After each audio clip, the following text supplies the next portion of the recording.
Hello. Um, Seems like my mic is working. Uh, Doodling day. I don't have time for this shit at all. I have like insanely stupidly detailed pages with multiple characters fucking all over this week, and it is burning through my free time all of my time very, very, very thoroughly, and I'm overwhelmed, and yeah, fucking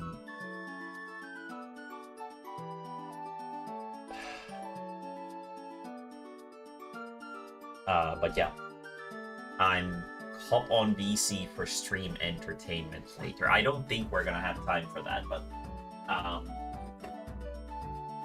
because I'm gonna do this. We're gonna do Amiko's new character for Tropical Abyss, and then I'm gonna doodle the player icons for two of our raid members for raiding stuff. I haven't been streaming any of our Final Fantasy stuff because I'm missing two players icons. So I'm gonna try to make all of these three things today on stream. And that's sort of what we're gonna be working on.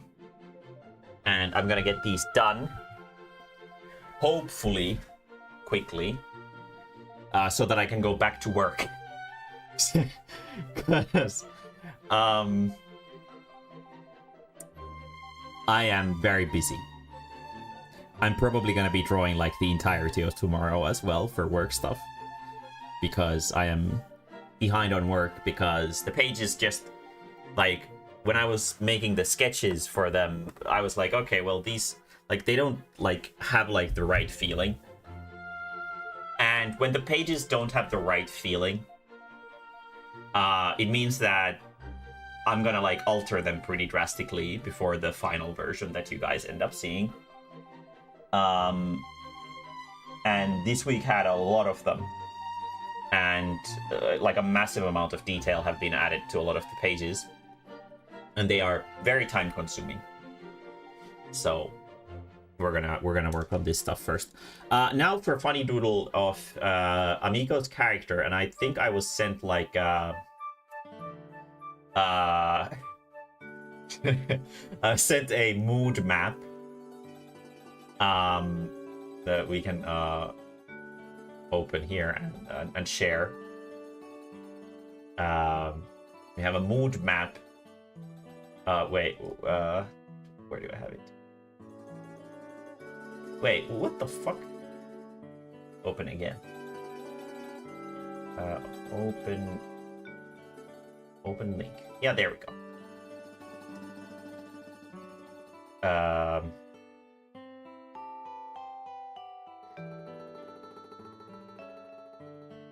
Let's see here.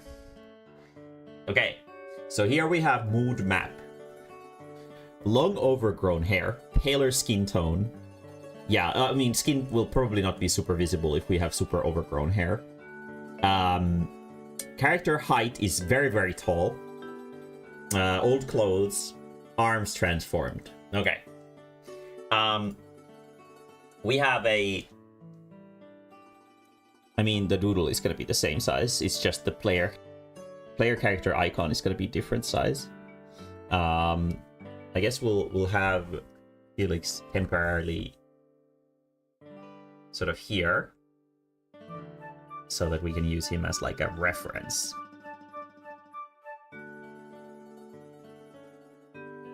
There we go. And we want, I guess, a sort of very lanky kind of what's his name? Faust. What is it? Faust. What is the game that he's from? Game character. There we go. Yeah. I mean, okay, that doesn't really... It doesn't really convey his, like, wonky body shape super well, unless it's, like, actual game shots of the character. So, like, very thin limbs. Some kind of weird pose. And more, I guess, androgynous than Faust, who is much more masculine in general, I guess. So...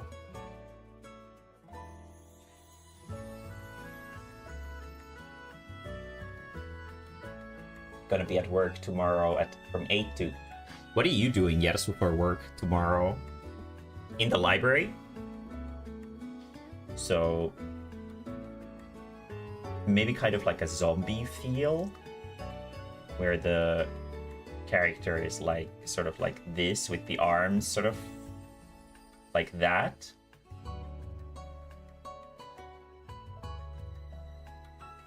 Where's my...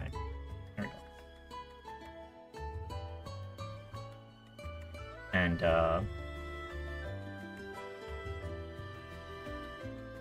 legs like this, and arms are very long, and then the head is like this maybe, and then the hair sort of drapes over the face, and we can see maybe like one eye like sort of shining through. Why is library on a weekend? I'm gonna just use this. We're not gonna do, obviously, like, proper anatomy for this, because these are the funny dumbass doodles, so we're gonna make the body shape a little bit more chunky.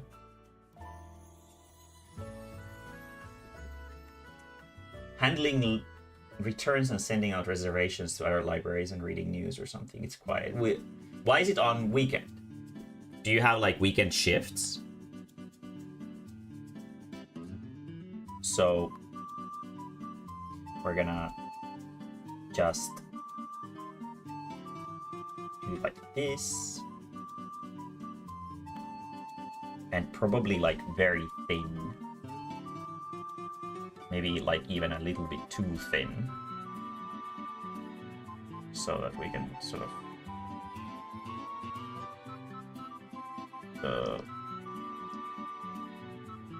thing like that, and head is more of a blob, since we have funny doodles as the character portraits anyways, like this.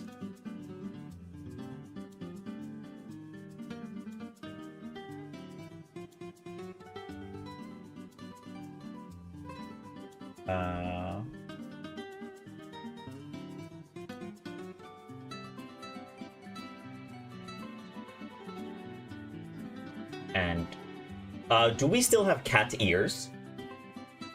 Do we still have cat ears? I guess that's kind of an important thing. What did the mood map say about the vest? Was it no vest?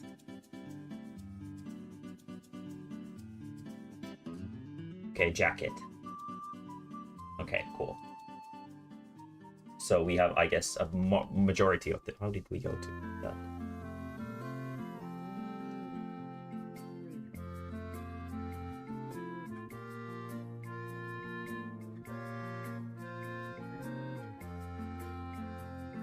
Then the jacket can actually add a little bit of... And we're gonna give, like, big sleeves.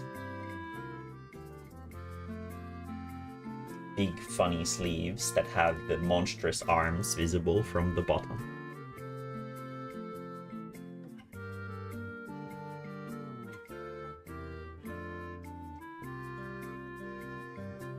And some kind of pant suspension system.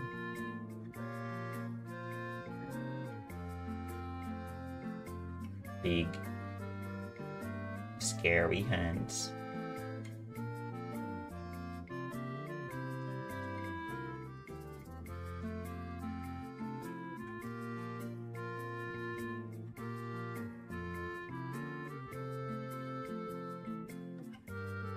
Maybe a high collar.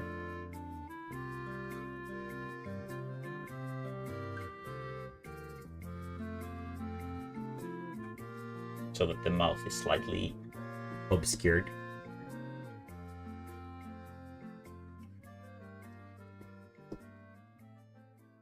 And maybe tighter pants are fine. I want to make the legs kind of overly long though. Still cat. Okay, cool. Whoever is in the evening on Friday will come today. Okay, I see.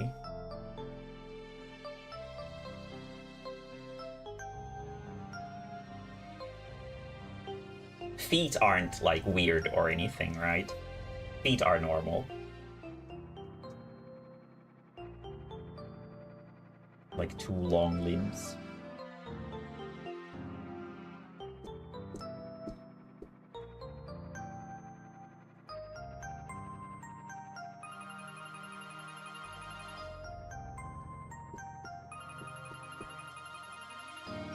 Arms can be longer. Very long arms. Like that. Not quite into the ground, but pretty close. Fingers can probably reach the ground if we... And then we extend the coat edge over here.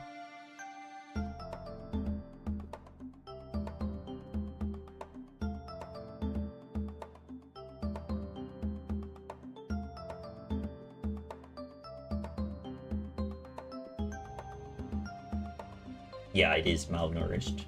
That is true. Then hair.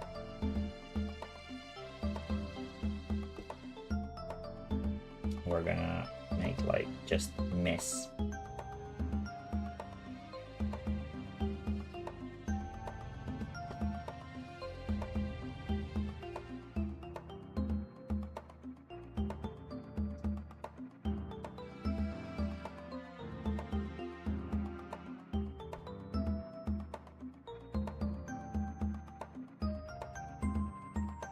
Ears.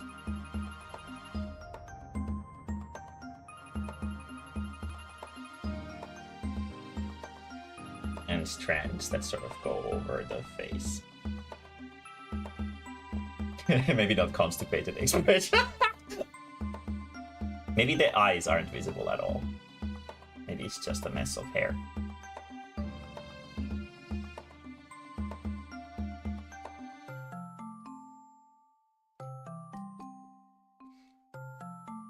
Like so. Yeah, we can probably go with this. And then we have to have the this thing on the ear. We're gonna make it like this. And then we're gonna make it like thick lines, because we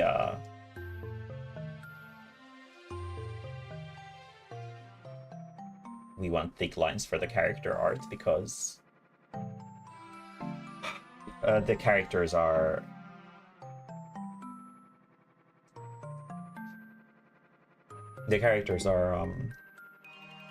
important to be like easily visible on the map and stuff.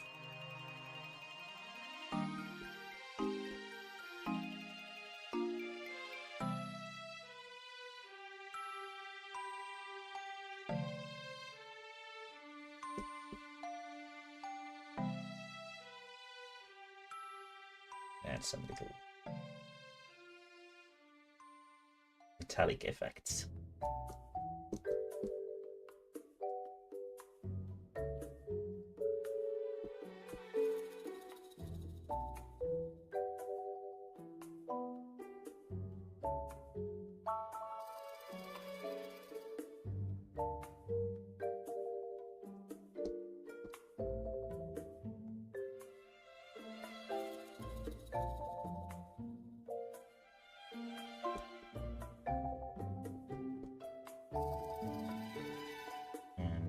Keep it like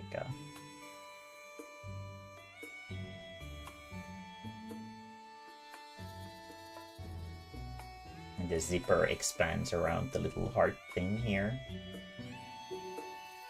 And underneath we can see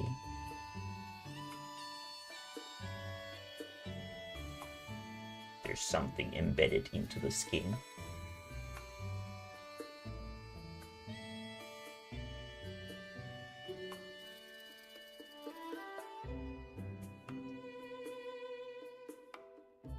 It's kind of doodly, so it's kind of funny, but it's like, or it's sort of silly or cute looking, but it's kind of grotesque as in concept.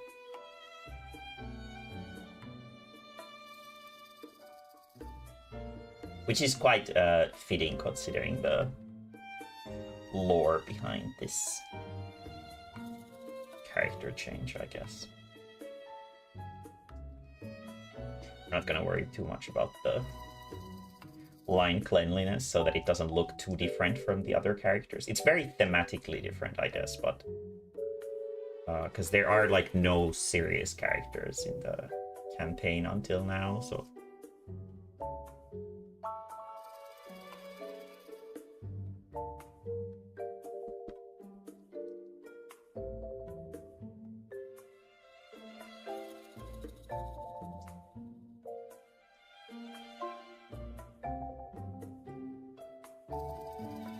Felicia, okay.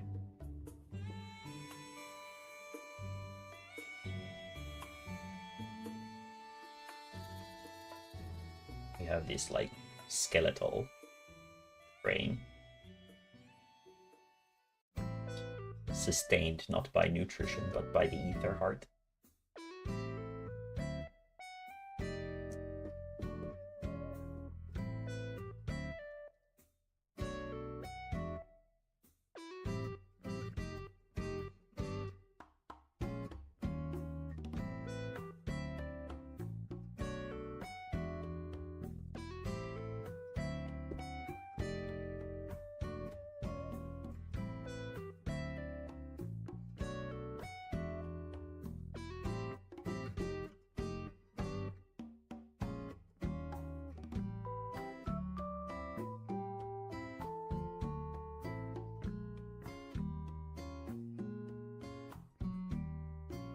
He has the mark of witches on her.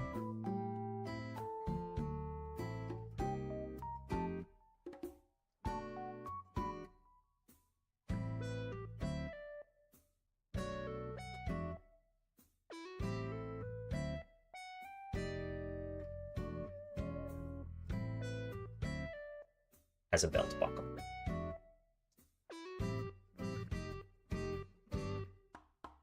Sustained by watching cute girls kiss. That makes sense. That is a pretty good sustenance, to be fair.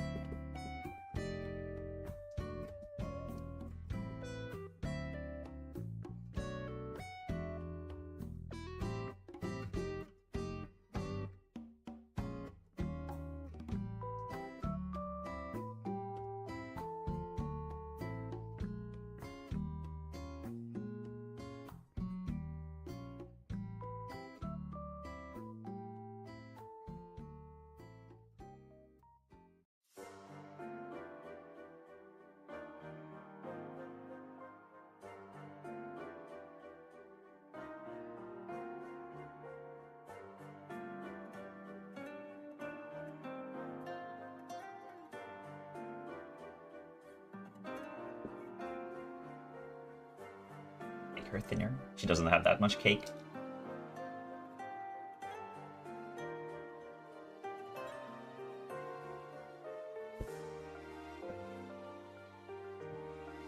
Or they. Yeah, I guess.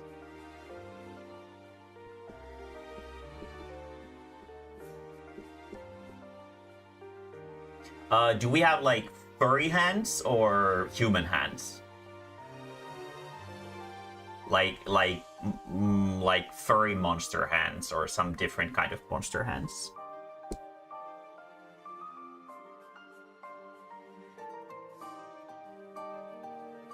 Maybe she has like slight heels. The cake is gone. Yes, the cake was a lie. Furry hands, okay.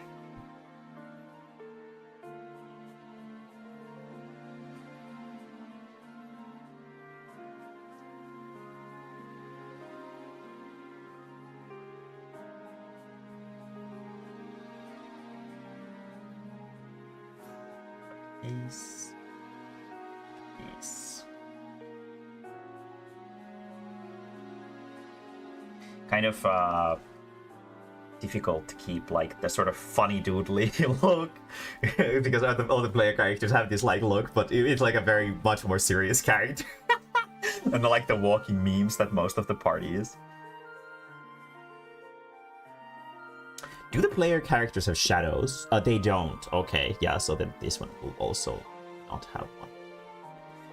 I mean, I guess they could have it because they're so much taller than the other ones, so it would not make any sense to not have at least a small shadow. So...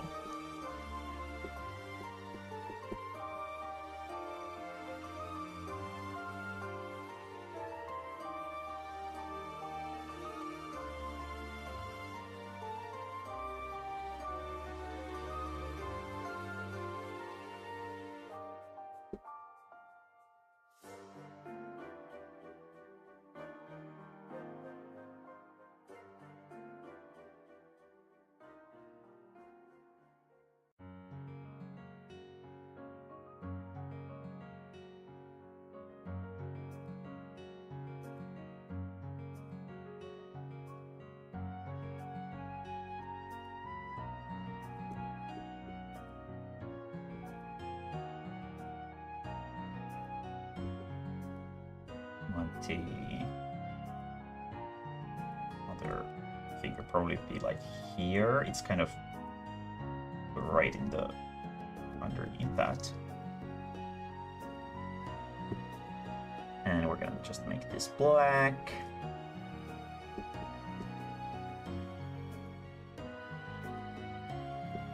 Thumb can still be a little bit longer than this. Maybe we could put it like behind the hand.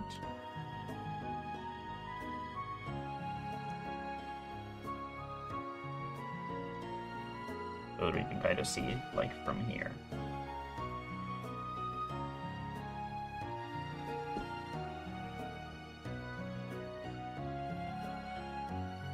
Like so. Having very long nails is cancer. Like, I've been drawing pain with those like fucking crazy Gyaru nails, and it's so fucking difficult to figure out what way they should be pointing at which moment. It's so annoying to draw. I'm gonna like, no. The girls are gonna go straight to the nail clippers after this fucking chapter.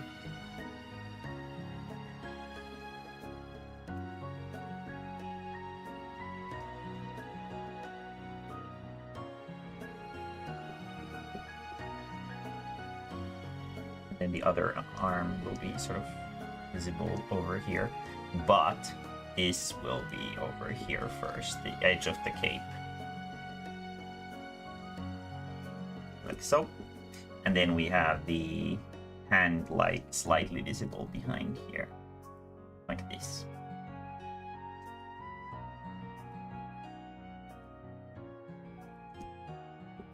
Maybe we can see one finger like this. See the nail.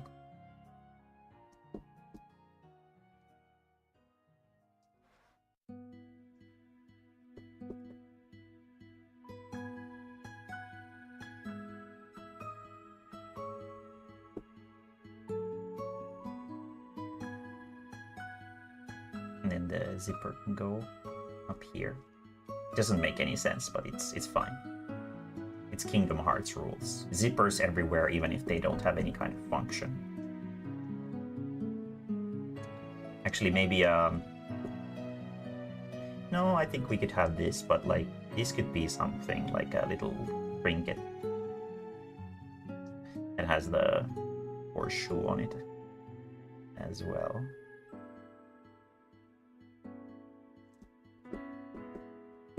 So it's kind of attached to this. Like so. Make this connect more into the upper part,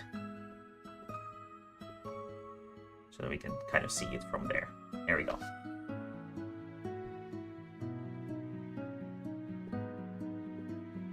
And then the messy hair and no face. So face is covered in the strands of hair that sort of obscure it.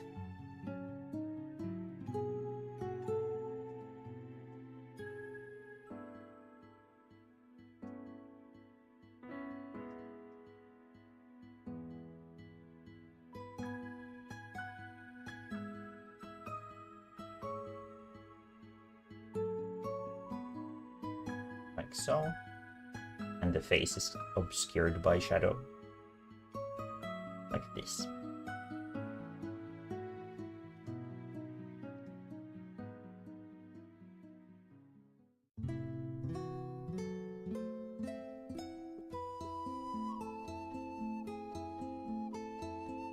Did Felix have like a stupid ahoge or something? Yeah, he kind of does. He has like a little bit of a messy hair on his head. Maybe the ears are like a slightly different. Maybe they're like more sort of like low. They're more messy and wild animal-like.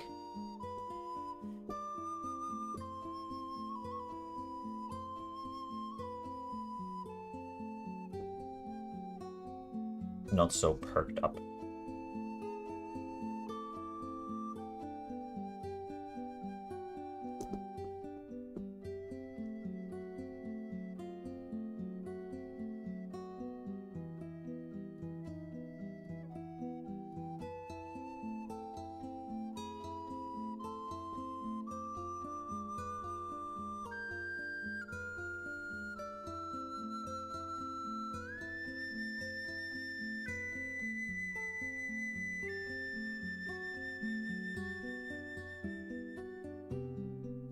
Horseshoe is still there.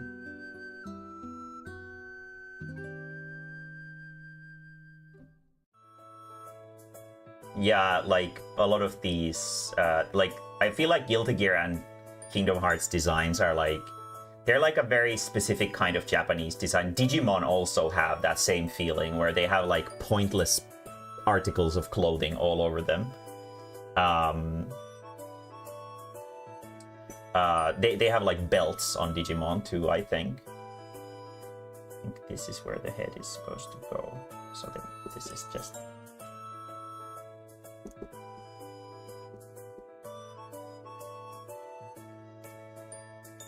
She kind of looks like the dog from Full Metal Alchemist that is like a mixture of a child and a dog. Except she grew up. She's the fusion Ha dog.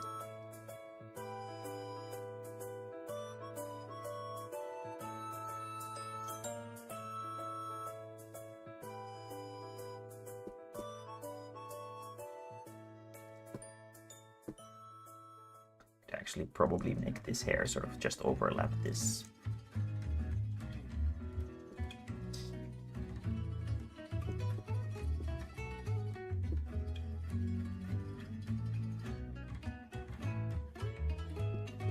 And now we just color. And we're gonna steal some of the core colors from Felix. We're gonna darken the hair a little bit. But it's gonna be the same tone otherwise. I'm gonna make the hands the same color. I also haven't been working on in color for a long time, so I need to change my settings a little bit. Oh yeah. Because it's so doodly. It's overflowing.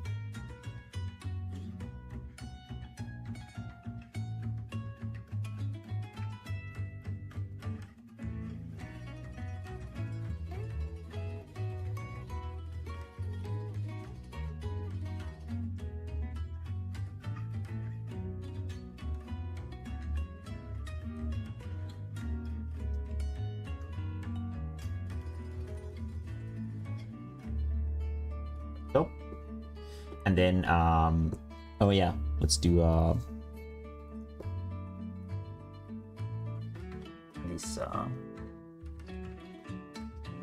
this thing over here,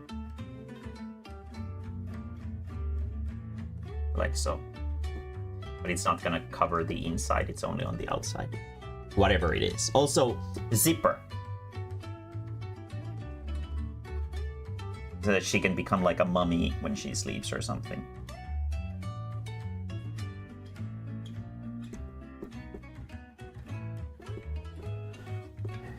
and colors go below.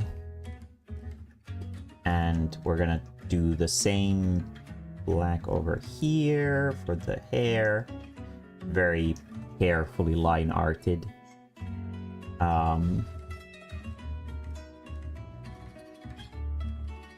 And we can see it also over here. Belt could be the same color as well for the sake of not having too many colors on the design. And also the shoes, I think. This part of the shoe. Like so.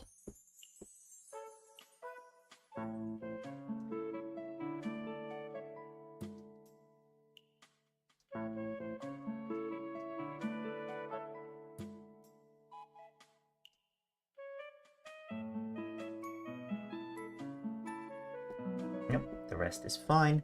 Oh, he's... inside ears are the same color. We're gonna do... Actually, let's take the actual hair color of his for the inside of the ears. Doink, doink, boink. This thing, whatchamacallit, the horseshoe, we're gonna keep the same color as before. Whoop, whoop. And we're also gonna use the same color for this chain here. And for the zipper and whatever. Wink. There we go. This one as well. This. Boink. Then this weird ass zipper heart. That doesn't make any fucking sense, but it's gonna be also.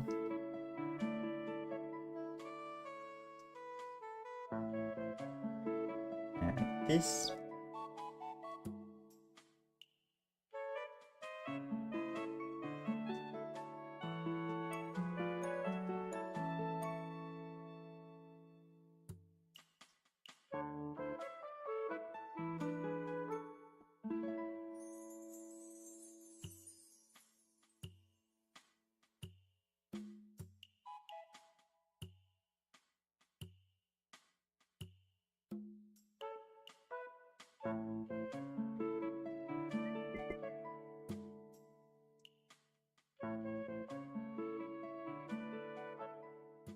Boink, boink, boink.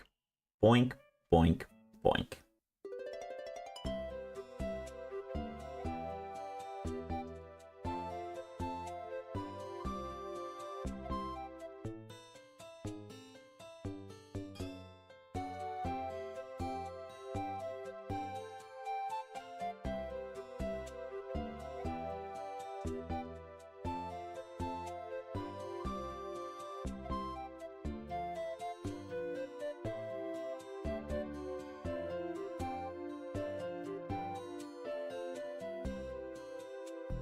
We can do the heels in this color as well.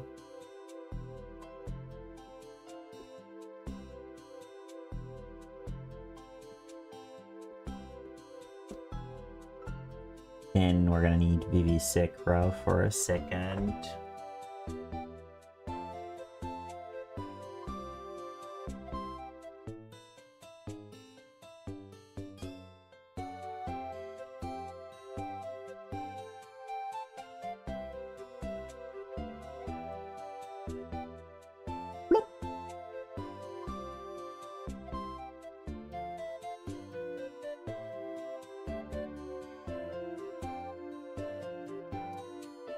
And yeah.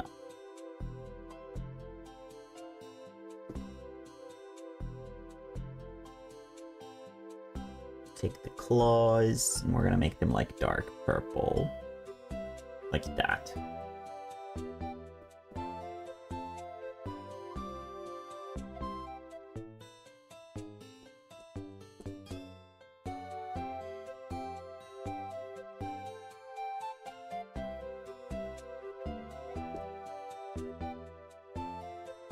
There we go. Very pale skin. hasty ass bitch.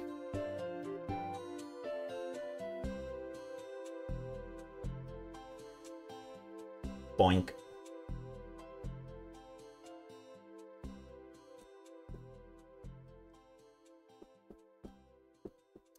There we go. And then we'll figure out what the primary color of the jacket is.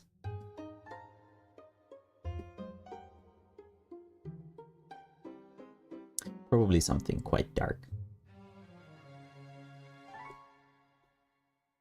Yeah, gray. Maybe we can use the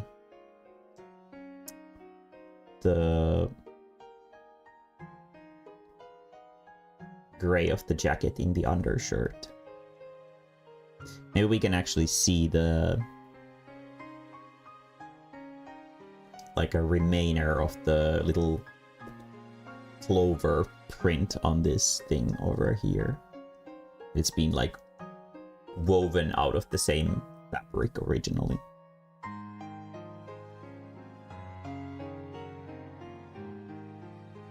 You can see it slightly peeking from the corner.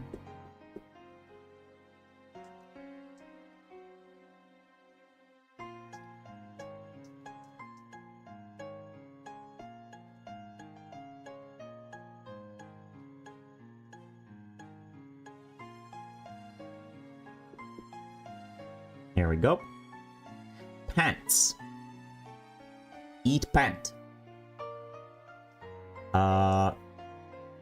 He normally has them in basically this color, but I almost kind of like the white.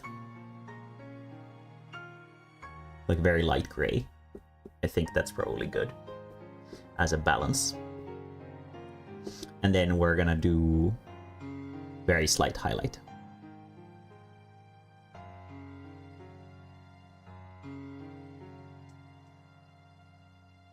Like every other character has as well.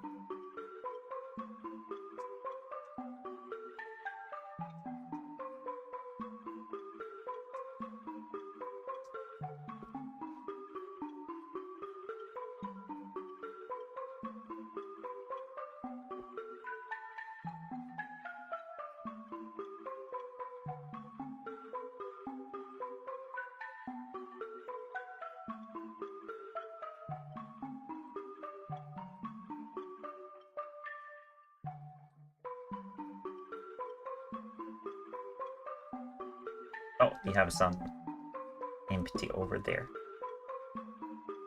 We're gonna do a noise cancellation layer on it in a little bit, but that one we're gonna fill manually.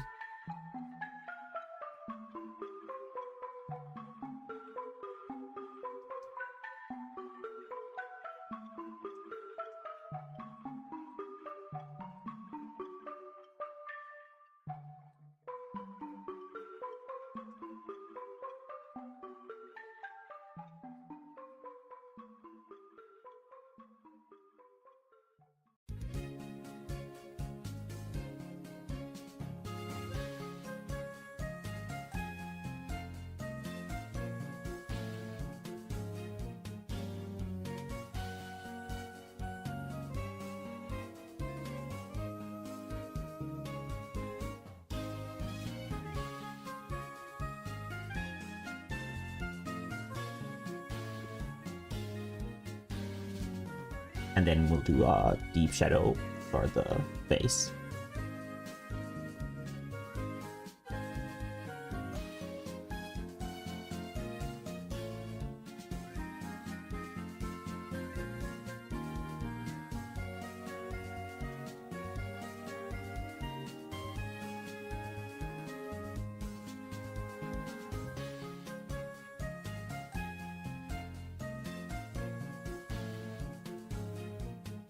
Maybe here as well. And highlight on the belt so that it doesn't sort of blend into the hair too much. Right here. There we go. I guess we could do a simple shadow for this one underneath here. It feels a little bit more three-dimensional. Like that.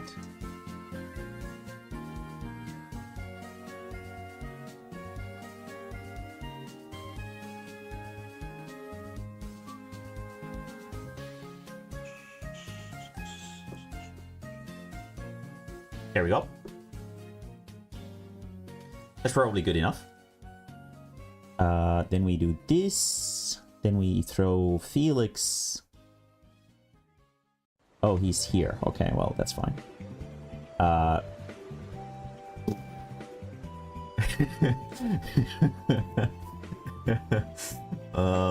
tragic.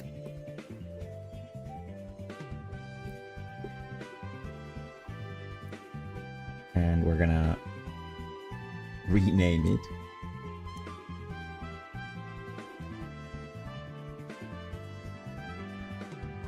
There you go.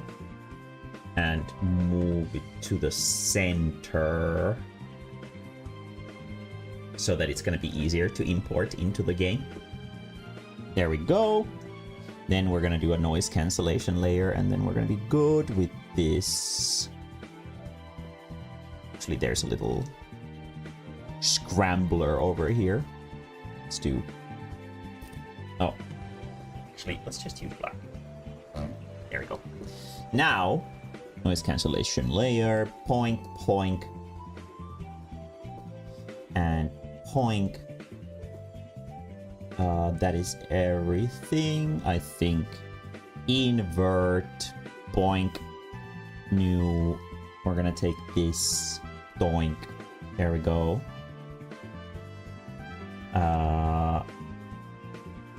And now there's no white bleed anymore. Yeah, we actually see there's some stuff that I'm just gonna fix here manually, like so. There we go.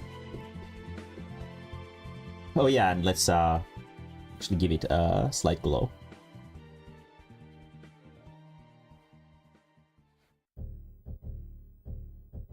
There we go. It's supposed to be a little bit illuminated.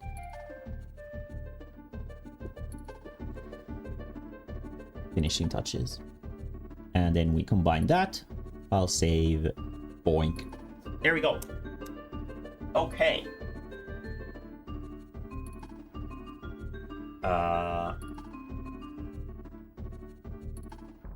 Cool. I'm gonna export it tomorrow. And I'm gonna have it in the game by then. Then...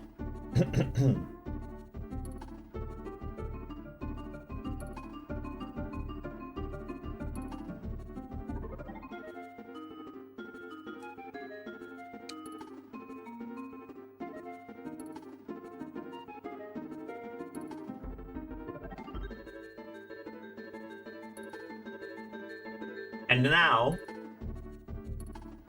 the other two. God, I'm so glad this opened to the other screen.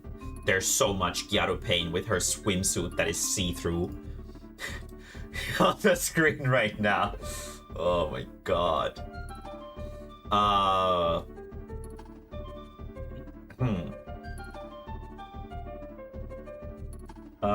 Where's the base? There it is, I think. No, actually, let's use this one.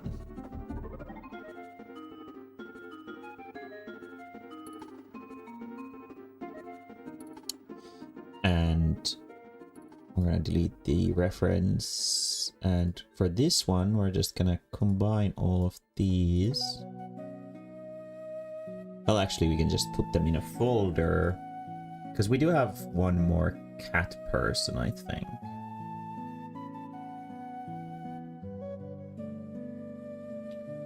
We're gonna do it like this. Turn on the paper. That's just gonna go in there. Okay, let's see.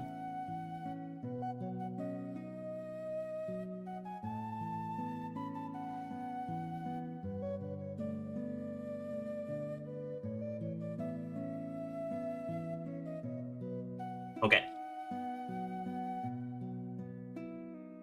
Yeah, we have another cat person.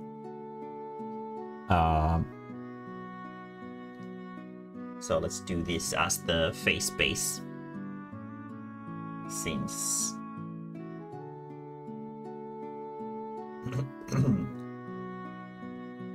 they have their cat ears. I think I don't know if there's like you can change where the cat ears sort of sit on the character's head, but it seems like they're always the same.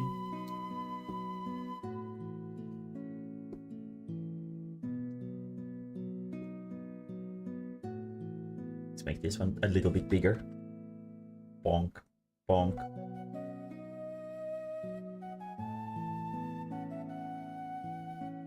Like so. And then we have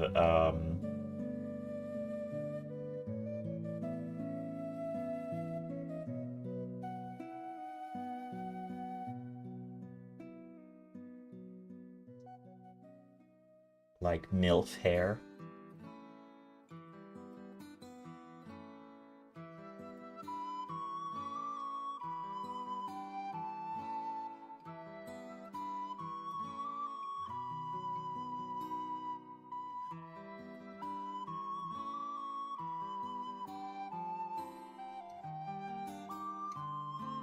And there's a flower coming out of the ear.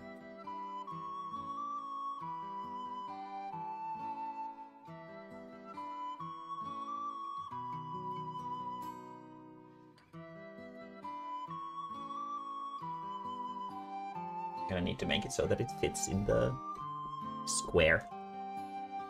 Square.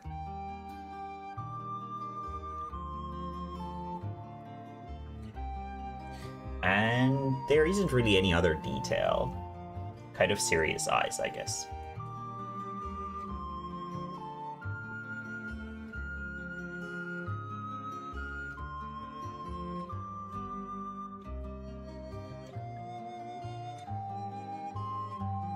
Hello, hello. Butts. Unfortunately, no butts today. I draw enough of those for work. So no butts today. Let's see here. Serious face.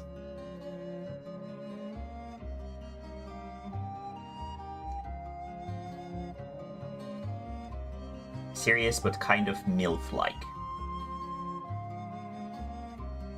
Like this. There seems to be like a scar on the cheek. Like here.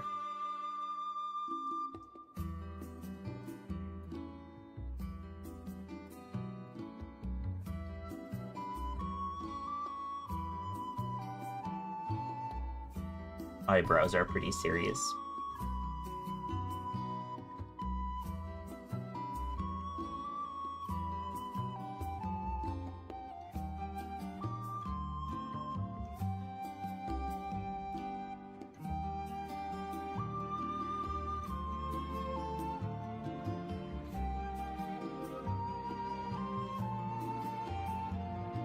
Maybe not that serious.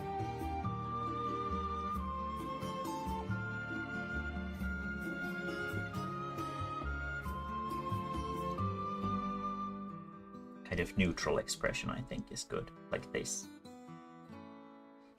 And lipstick, I think, is also relevant here.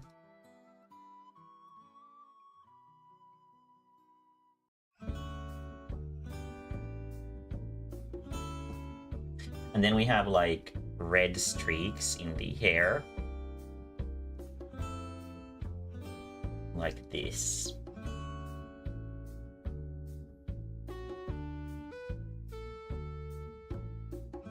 Kind of looks like a pirate. Like a pirate princess or something like that.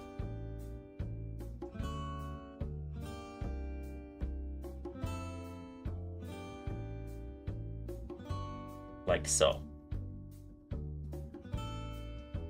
And the ears, actually there's something hanging from one of the ears. Yeah, there's some kind of fucking weather vane coming out of one of the ears.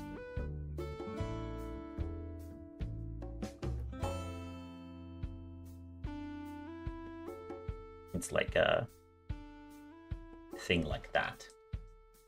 And then there's flower in the other ear. Growing grass out of ears. There we go. I feel like that's pretty good. Dabanhunkaros. And no, Dabanhunkaros are also a part of my job, so... Is she giving blood to the blood lily? She definitely is. She definitely is.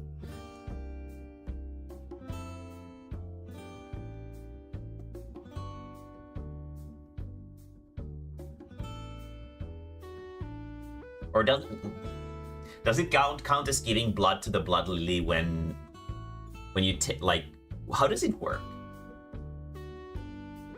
Cause is it a white mage earring? I don't know. Look at this. Here's the reference image that I was given. Open in browser. This thing over here. It has like I can't zoom into it like normally. Let me zoom in like this. Control plus. No. It doesn't let me zoom into it. But it has like a like that kind of thing. I don't really know what it's like. A fucking dream catcher. So whatever it is. I'm just gonna we're gonna put like a thingy and then 2 of these on it. I don't know what the fuck it is, but it's that, whatever it is. And now we just do lines for it.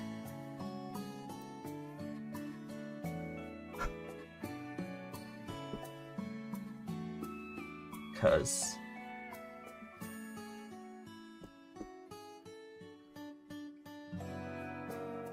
what about laser eyes? Laser eyes would be pretty cool, to be honest. But that sounds like effort, and I don't feel like putting in effort today, because I've got a shitload of work waiting for me.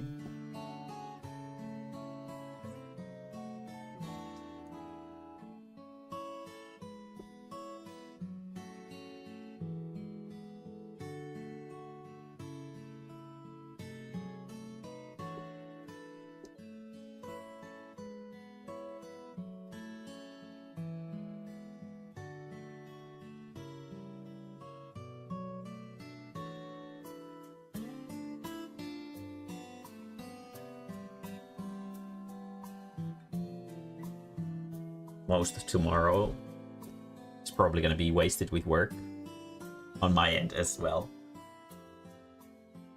Hardus does have an icon, yes. We do have an icon for... where is it? It is somewhere. There it is.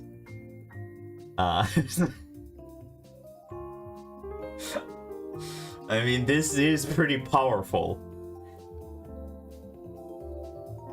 It is pretty powerful and pretty accurate, if I say so myself, but I feel like we should be fair to everyone and have the characters have a similar quality for the icons.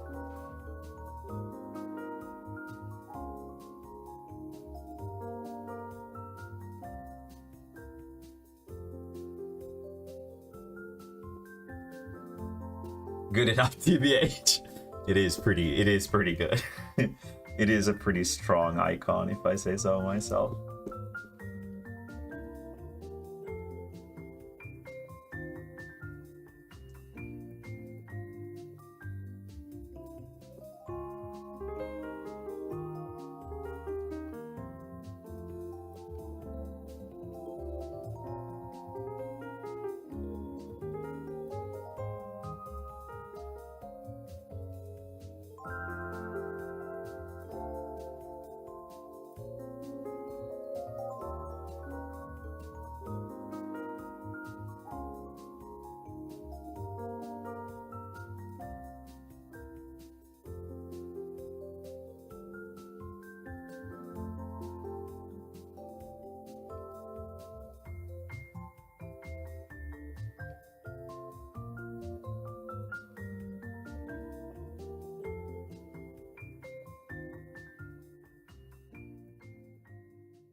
close without saving and go with the meme one.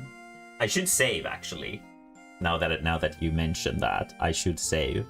Actually, just in case it doesn't save into some horny folder, just a second.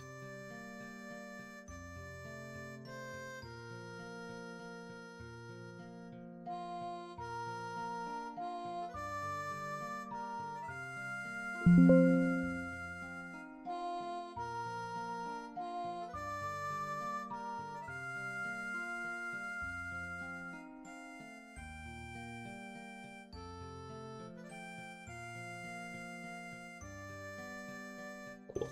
Okay. We are safe.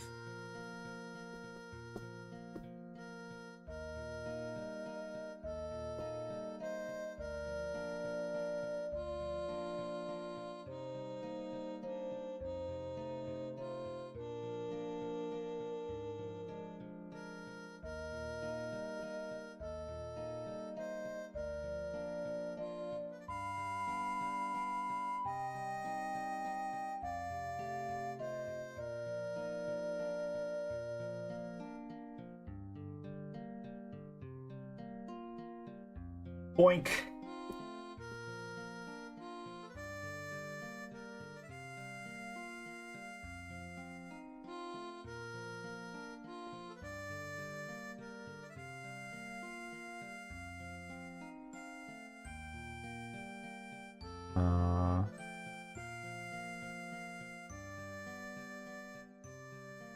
Really, this cat girl needs to hand out with the best friend one can ever possibly have. A test of your reflees.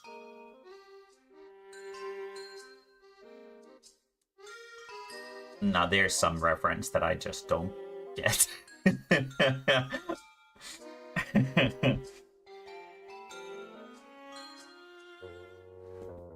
Hang out. Okay. Hang out with the best friend. Test of your reflees.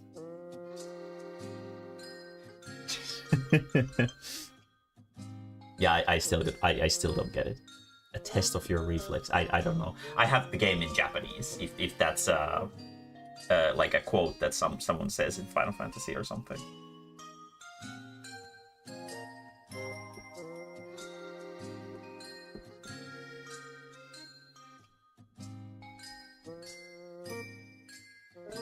Oh, Xenos. Yeah, I mean, I guess maybe they would get along. Yeah, I skipped all cutscenes. Final Fantasy XIV story is garbage. So I didn't really... I don't really know the character. I know Xenos. Barely. I don't know what he wants or what he does, but I do remember that my character punched him in the dick.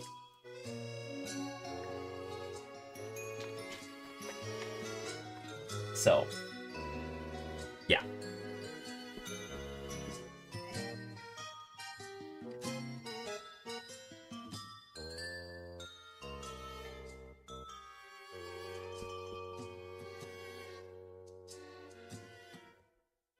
But I think he might maybe hang out with Xenos. Could be a thing. He is a tank.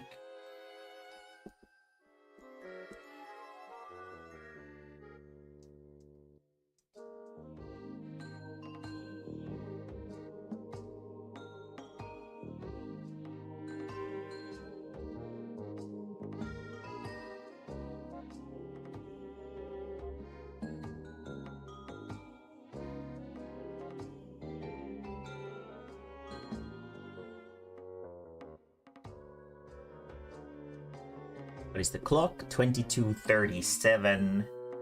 Okay, I should have enough time to do both of these and maybe have some time for work afterwards. Would be nice. Would be nice to have some time for work.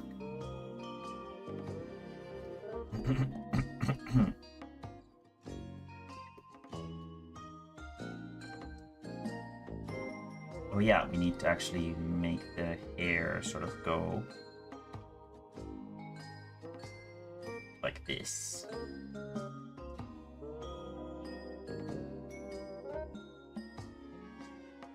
so that it doesn't clip out of the frame. Because the icons need to kind of fit into themselves, I guess. With that in mind, this part of the hair also needs to be less aggressively shaped, like this, so that it fits into the square of the Discord remote reactive images, whatchamacallit.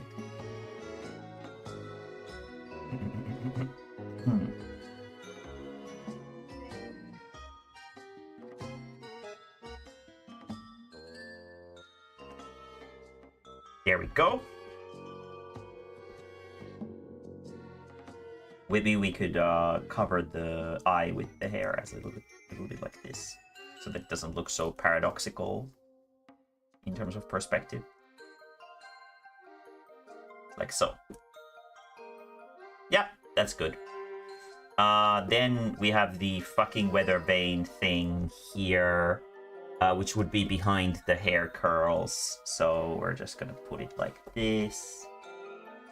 And like this, whatever this is, I guess. And then this thing, whatever this thing is, and it has like this bumble gump on it.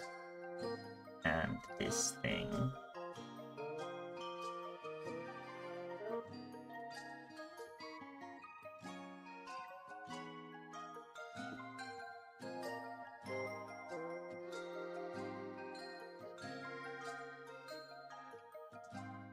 Like so.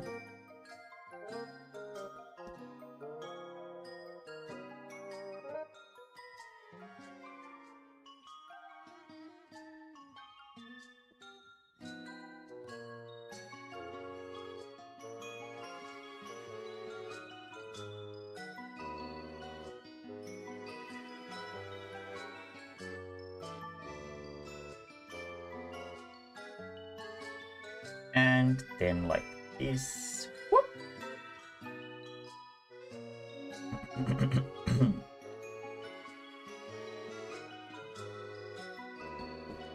And the other ear.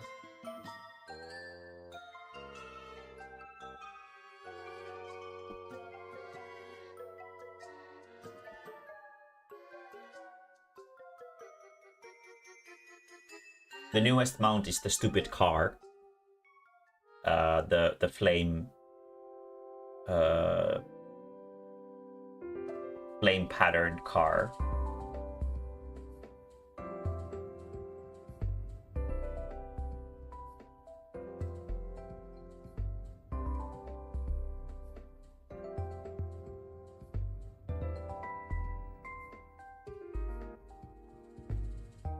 Some of my sundews are actually flowering very eagerly. One of them has like 3 flowers coming up, and they just keep flowering constantly. So I'm like, maybe I'll just let them try to flower, since they seem to be doing pretty well.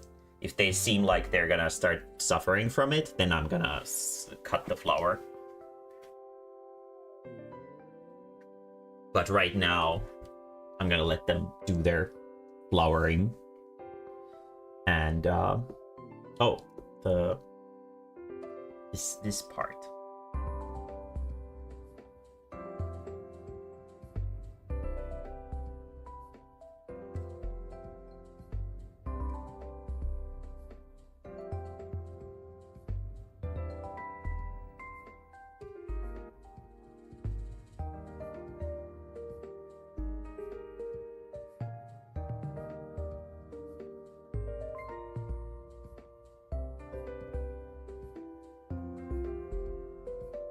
Like so.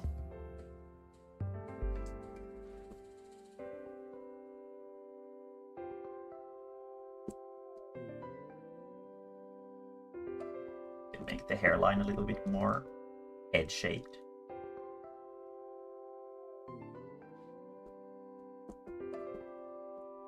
Be a little bit more round over here. I don't like drawing hairstyles like this. They're not really my favorite.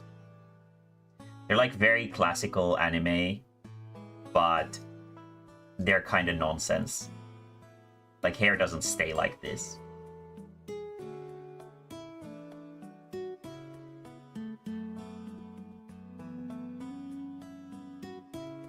Nonsense hairstyles. I mean, my hairstyles are nonsense too, but at least they can kind of work with physics a little bit. And if you get like punched in the face, your hair is gonna stay like this. How do I feel about big hair? It has to be a very specific kind of big hair for it to be good. But there can be good big hair, I think. Like the super gaudy old American big hairs that are like Marge Simpson hair that have like that like super curliness to them. I don't really like those a whole lot. Like the curly texture is not something that I really like a whole lot. Like it just kind of looks I don't know. It's like there's too much texture.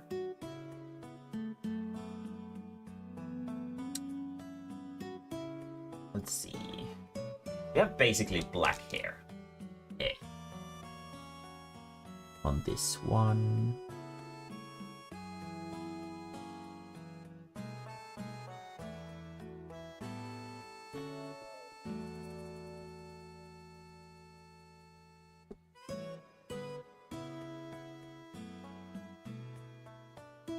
Hair is very much about like texture. It needs to have a good texture for it to be good hair, in my opinion. Like dirty or super over textured or messy hair is not really my thing. I like slightly wavy hair, but not like too wavy hair.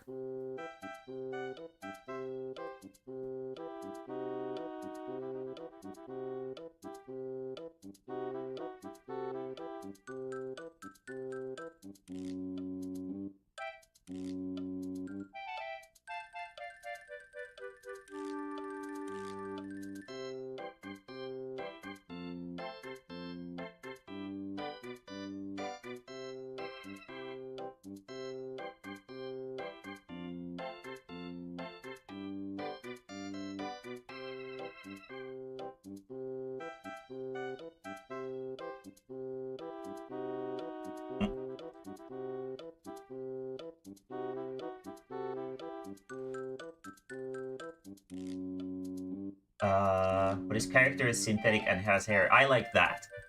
I like that. Hello, Arcade. I like, for me, like when drawing hair, well, specifically designing hair for my own characters, one of my biggest inspirations has been Panty and Stocking without garter belt. One of the main characters, Panty, her hair is a banana. Let me show you.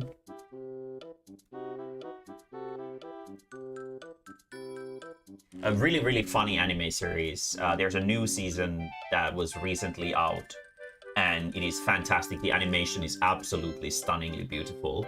The character designs are great too. So you can see here that her hair is a banana.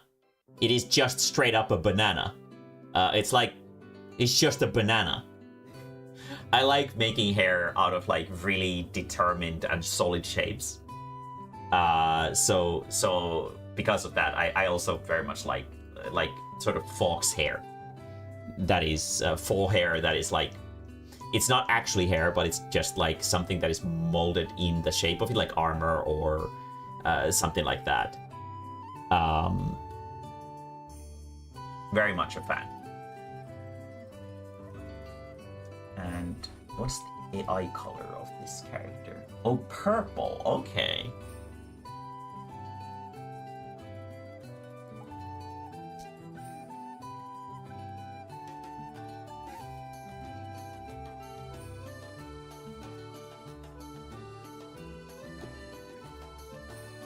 Yeah.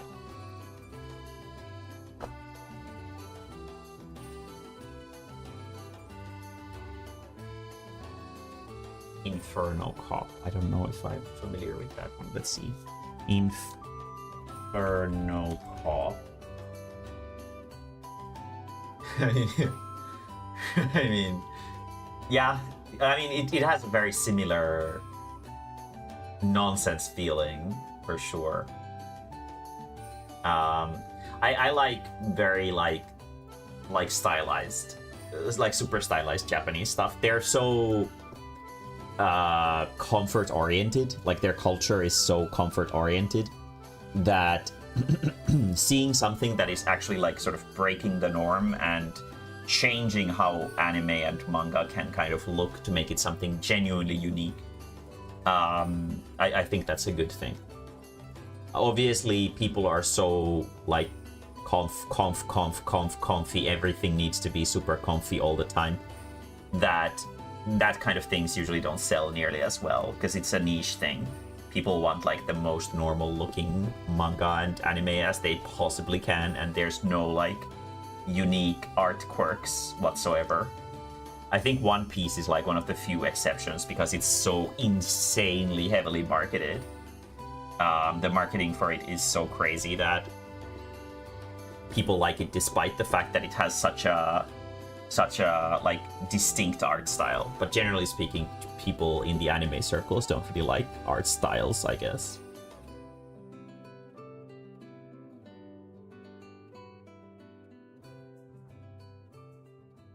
I like art styles. I like a lot of older anime stuff, and because of that, art styles are also pretty important to me. Which is why I have a pretty my own kind of art style as well. It's been actually, I had a grandma coming over to me during Helsinki Book Fair, and I explained to them that like how manga doesn't really look the same, because they were sort of in the mindset that all manga looks the same because they obviously hadn't read any. So we pulled out some examples and compared them to my art and stuff like that, and she was like, oh yeah, I guess it is actually pretty different. But a lot of modern manga is pretty similar looking because people like comfort. Nothing wrong with it, but I feel like there should definitely be space for like more unique stuff as well, because I think that's like you can grow so much more personally attached to a series if you really like how it like the stylization of it as well. I mean, obviously you can also not like something because of the stylization of it. I, for example, don't really like Dragon Ball because I don't like the way Toriyama stylized things. So, but I've still watched all of it. Because even if the art isn't really my thing, I think it's still a great work of art, and it's worth giving the attention to it. I feel like people who read manga and don't like or like look away from something just because the art style isn't really their thing, are like fucking casuals, to put it very nicely. Like, even if you don't like the art style, it might be like the most touching series you've ever fucking read, that like you just really fucking end up falling in love with. Even if the art style isn't exactly your thing. Oh.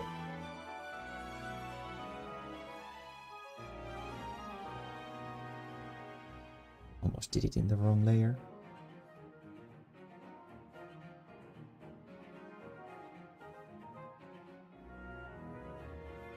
Variety of Kill la Kill. Kill la Kill is great too. Kill la Kill, I did enjoy. The soundtrack is great. The animation is great. I feel like it gets a little bit repetitive after some time. It is a really, really beautiful work of art for sure. But and the concepts that it sort of goes into are really cool and interesting. I wish maybe it would have maybe gone into those concepts a little bit more, because like toward the very end it just reveals like a shitload of the lore and stuff like that. And while that is fine to like keep secrets because that keeps viewers engaged, which is pretty important, it is still like, I wish there was like a little bit more sort of smooth landing into all the exposition and the sort of like whole meaning behind what's going on. It's kind of secretive about that kind of stuff, I feel. And sometimes when you're too secretive about what's going on, it can get like sort of start giving the feeling that the writers didn't really exactly know where they wanted to go with it either, which isn't necessarily a good thing. Well, it probably doesn't really matter to a lot of people, but it was just something that I didn't really like. Personally, in terms of their works, I feel like Tengen Toppa is better than Kill la Kill, even though like I'm all for the horny shit, but I still think Tengen Toppa is better. Tekkaman Blade, no, it doesn't sound familiar. Let me check real quickly just to make sure. Tekkaman Blade, oh, it's a mecha thing. No, I don't really watch mecha stuff. I watched a few mecha series, like the big ones, but like I just can't get into it. They look like toys, so it's really difficult for me to take things super seriously. Eva was okay. I did enjoy Eva to an extent, but at the same time, Eva 2 is like I don't know. I really hate Shinji. He's like one of my least favorite characters of anime of all time. He's such a fucking loser. And he's like not the kind of lovable loser who like learns to be better, but he's just like a loser who just keeps getting worse and worse and worse and worse and worse. And he doesn't feel like he deserves all the good that he has in his life because he's such a fucking idiot loser. I can't relate to characters like that at all, so I didn't really like him. Tengen Toppa I didn't necessarily like because of the robots. I liked it more because of the human relations. The robot parts were like my least favorite stuff in it.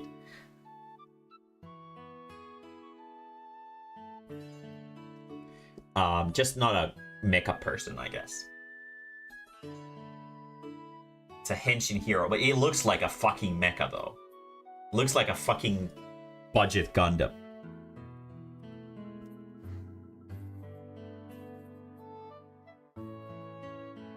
Yeah, it looks like a Gundam. How is this not a fucking Gundam? This is just a Gundam. This is a Gundam. Let's face it. This is a Gundam, okay? This is a Gundam.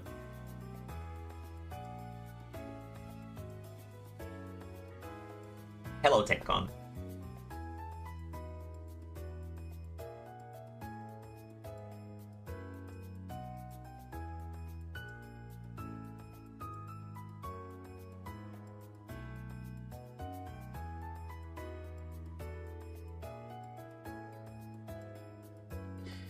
Like old Super Sentai or works in those styles don't really appeal to me much at all.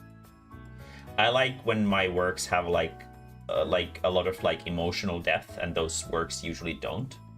They're more about the action and the heroics and stuff like that, which appeals to its own audience, but I'm just not that.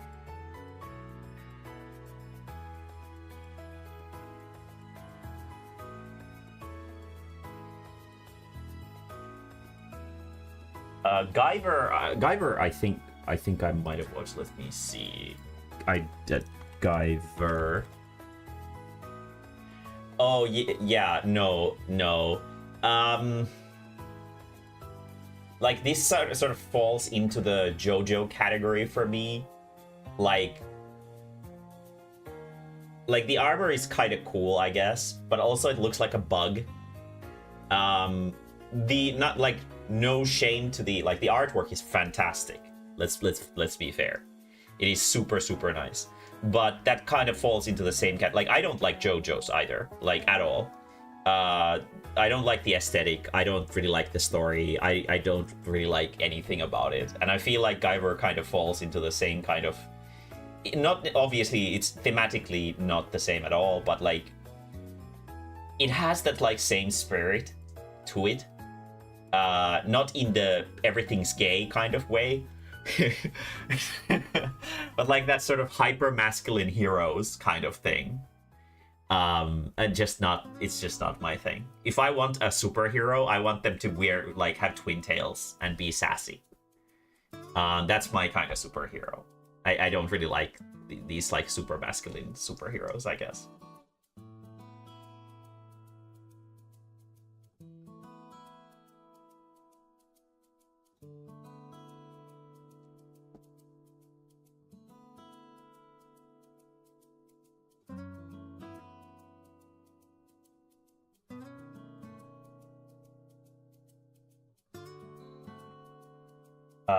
Didn't I like Shadow Skill too? Yeah, Shadow Skill I like, but Shadow Skill has way more than hyper masculine characters in it.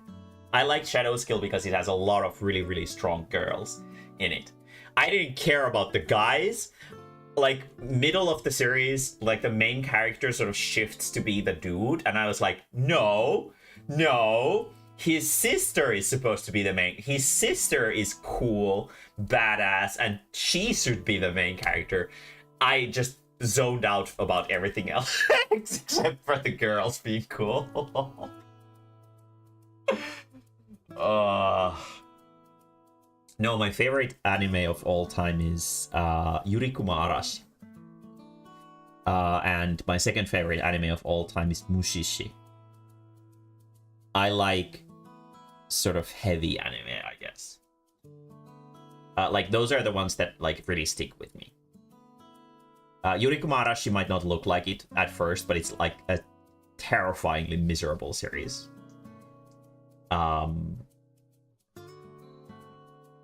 They just sort of, I guess, work more for me.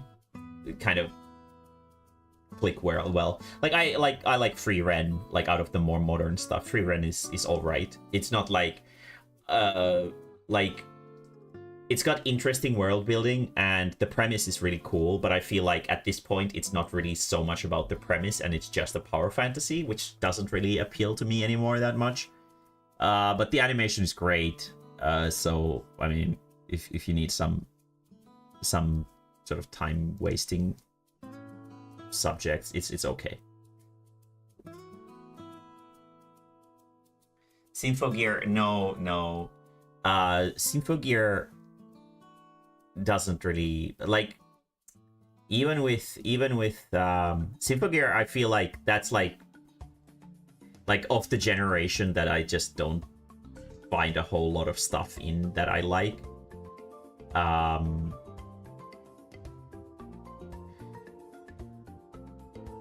Like I like characters like if we talk like this like pseudo older stuff, I guess.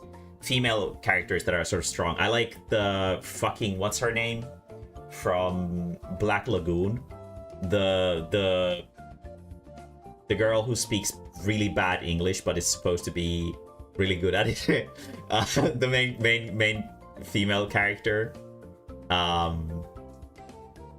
like her. I don't really remember her name. It's been like probably 15 years since I watched it. That's like something that I could pull out as a female character from the older sort of generation of anime that I really like.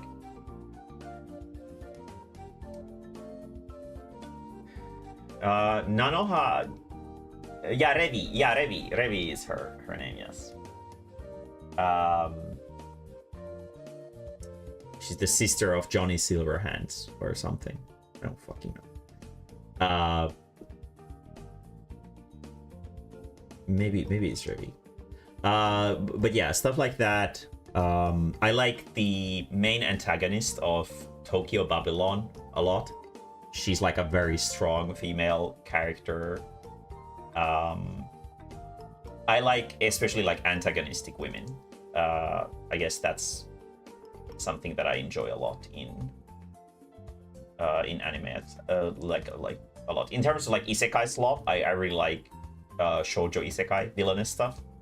Unfortunately, they don't really like do any of the like genuine villainous kind of things into anime, because only the sugary, oh, I'm such a good girl kind of villainesses gets turned into anime, which is unfortunate.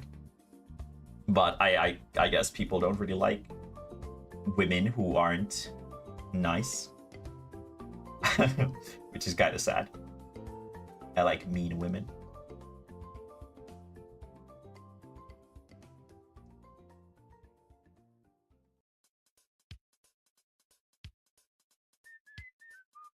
The what's Alucard's employer, or is like right on the tip of my tongue. She's pretty cool too. I don't like how like broad her shoulders are. But outside of that, she's pretty cool. Yeah, I have watched that one. Yes. Well, I watched the anime a little bit, but the animation was kind of trash, so I didn't really follow it. But I've read the manga, like, all the way up to the point where it is currently. Yes, the manga is really fun. Even there, though, she's not really a villainess. She's just a punisher putting idiots in their places. But she's not like a femme fatale kind of character. She's ultimately like a good person in like a very objective way. I like characters who are a little bit bitchy. Integra, yeah, Integra is, yes. Yeah, I was like, something Tegra. Something Tegra is the name, but yeah, Integra is her name. I haven't really been able to watch anime in a long time because I've got so much work. But now that my vacation is starting, probably on Sunday, because tomorrow is probably going to be wasted working. So,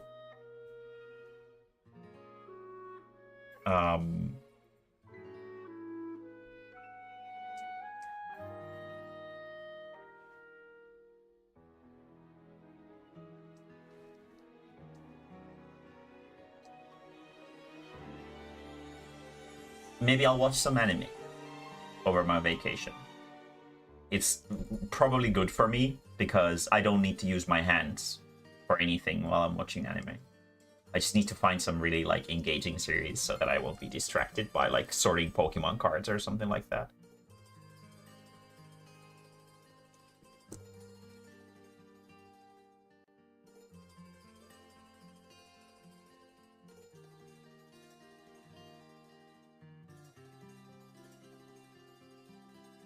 Remind me to show you the weird series I was talking about last time over there. I want to see real-time reactions. Yeah, sure, we can have anime nights on the Discord server. I don't mind. Yeah, you mean the Chinese one? That you figured was maybe made with AI or something?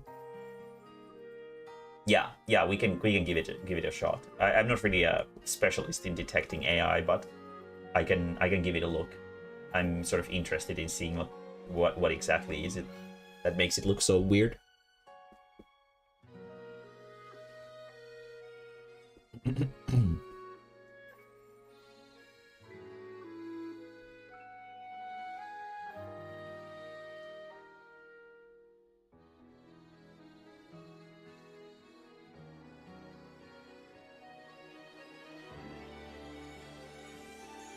Yeah, no, that is totally fine.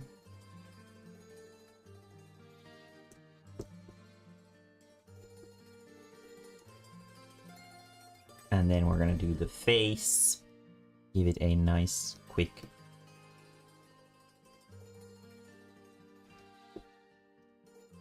shadow.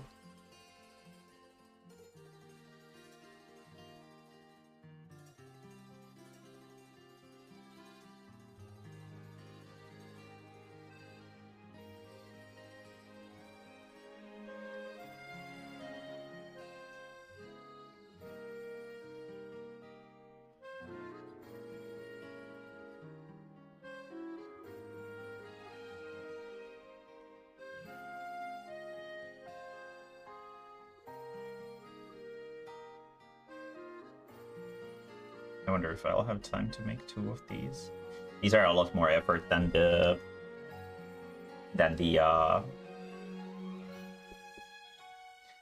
funny doodles for Tropical Abyss.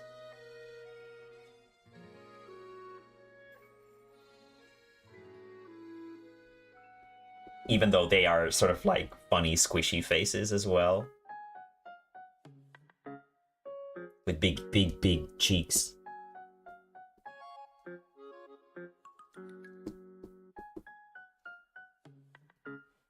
They're just pretty rendered. So...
I don't know, like 3 wood maybe?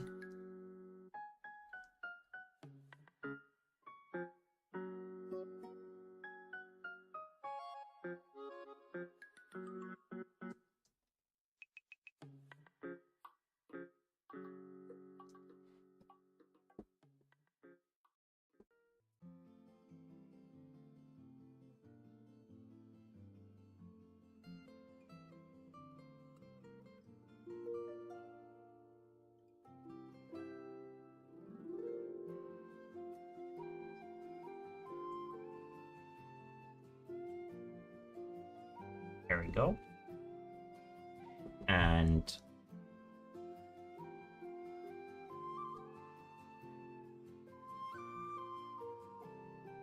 we'll do this.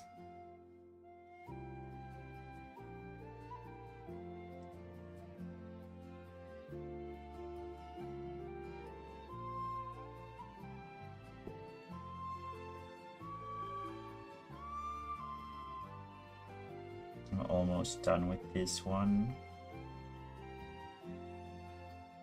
Obviously, we still need to do the mouth open version and color these nonsense trinkets.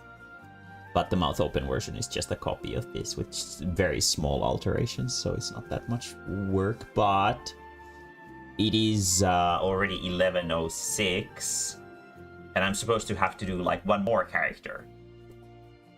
So we'll see how this goes. And I'm supposed to be fucking going back to drawing lesbians after this one. God damn. Maybe I'll have to leave the lesbians for tomorrow. Because I'd really rather not have this sit. Because then it's just gonna sort of annoy me.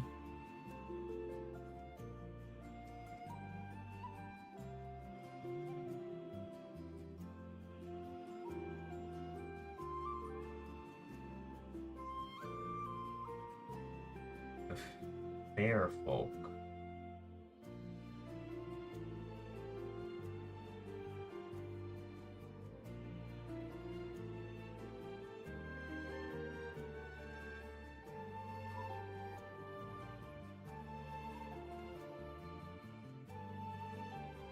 No. That's like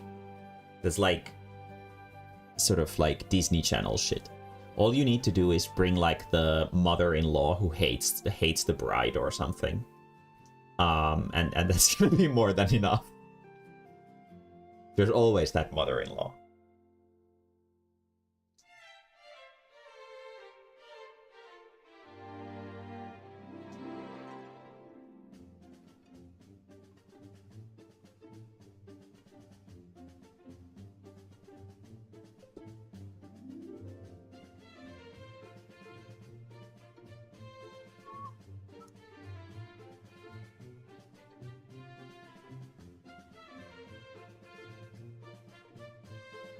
I guess this is supposed to be like a tuft of something, but it's gonna be the same crystalline material as the rest of it now. We don't really give a shit right now.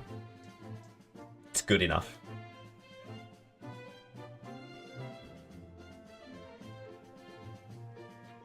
Wrong layer. I'm not really getting paid for these anyway, so we're not gonna pay too much effort. Pointless details that nobody's gonna even see, since they're just Discord reactive images.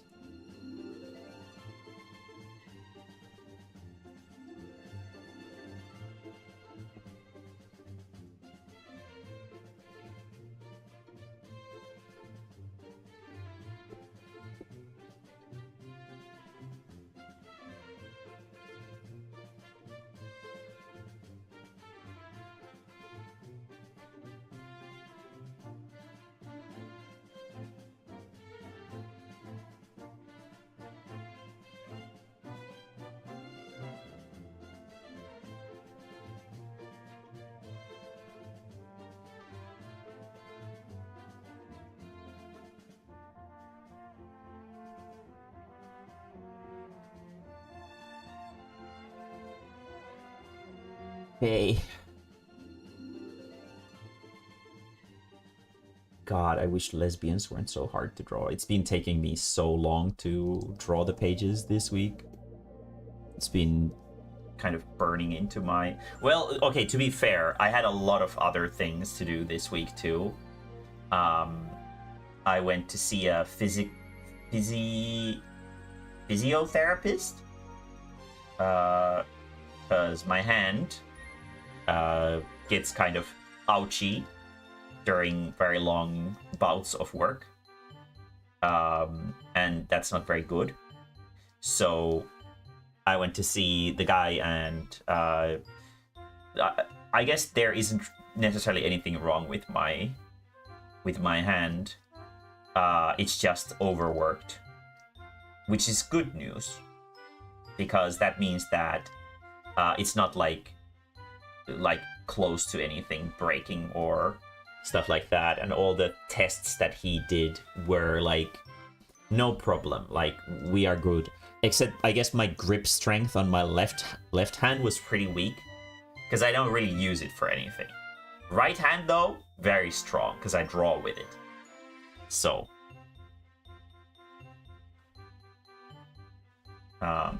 he was kind of surprised, because he was expecting, I guess, the right hand to be weaker, because it's usually the one that's in pain. But the right hand was way stronger, apparently. So I was like, okay, well, that's neat, I guess.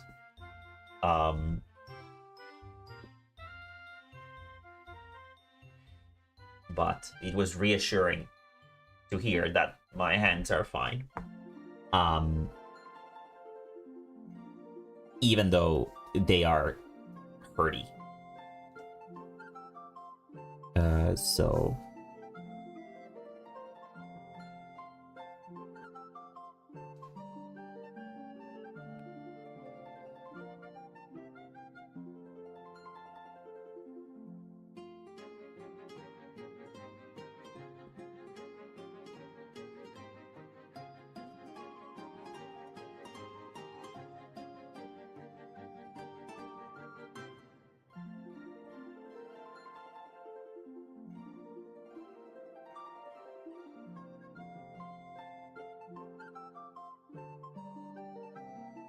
Here we go. And flower. Not gonna do like the masking method for this. This is just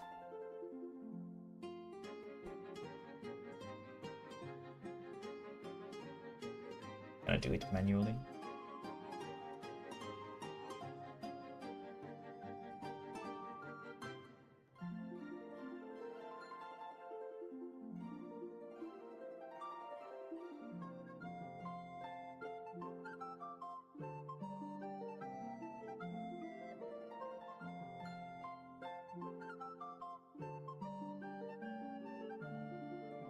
I'm gonna cut the face off of the rug and just sell it, I guess.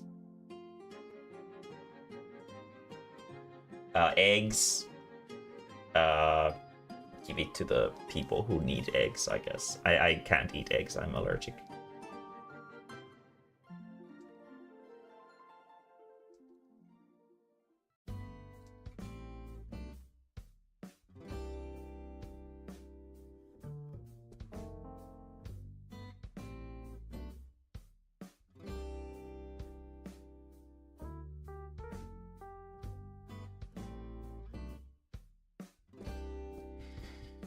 There we go. Then we're gonna do this. We're gonna put all of these in here. We're gonna actually delete this and this. We don't need them anymore. We're gonna duplicate this. And then we're gonna do a mouth open version.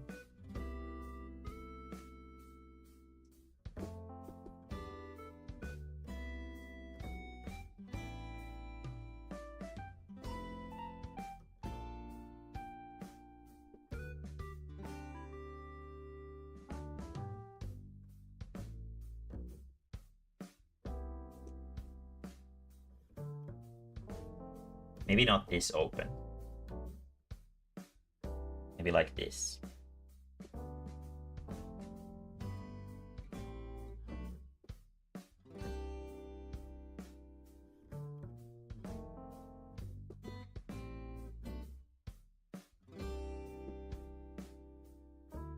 Here we go. Then we're just gonna do, we're not gonna put them on the correct layers. I don't give a crap. Actually, it seems like we have a little thingamabobber here. The lip seems to be on the line art layer here. So what we're gonna do is just gonna remove this here. Wait, no. It's not. The shading of the lip is on the line art layer. Okay, well, fuck that. Just gonna do a new layer. Actually, yeah, let's just do it like this, where I'm just gonna do a new layer over it, and we're just gonna draw it over it because it doesn't really matter.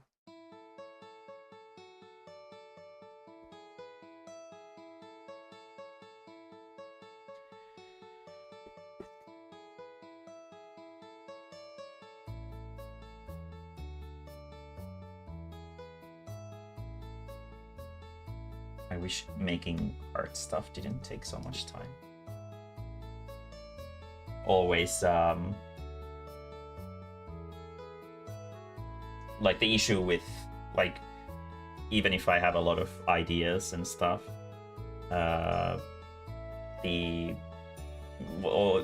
like, problems always boil down to time.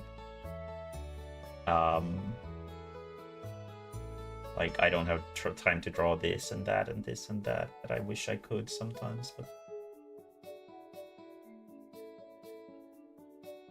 just can't. It's not reasonable.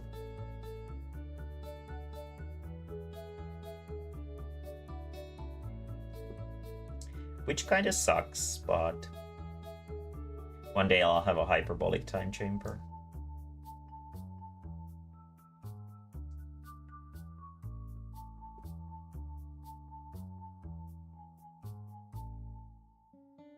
Yeah, that's kind of the thing.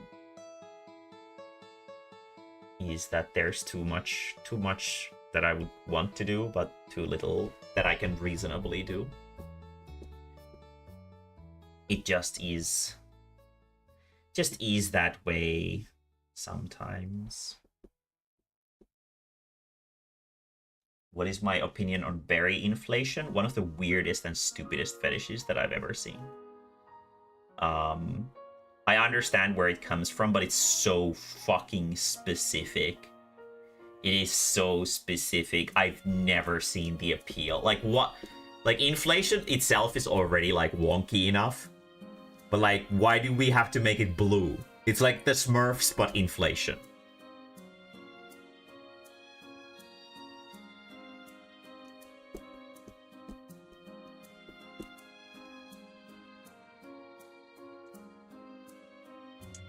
Actually, let's not do the highlight over the mouth.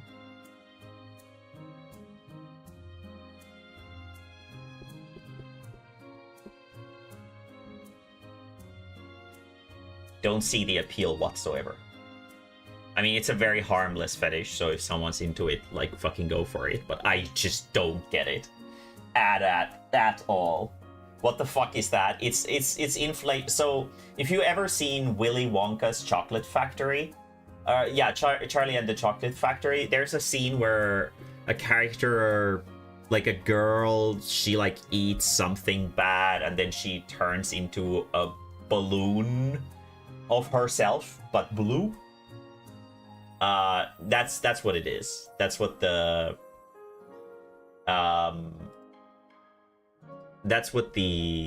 fetish is. It's one of those kinks that people kind of develop because of childhood.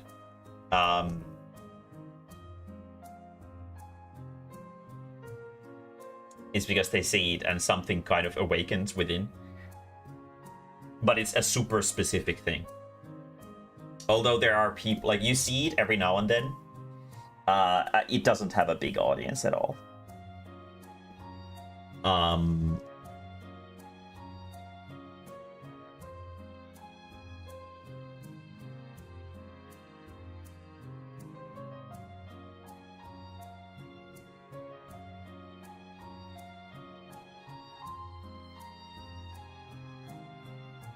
Yeah, it did. It did awaken a bunch of people into something weird, but yeah, no. I've never seen the appeal of inflation in general, to be honest.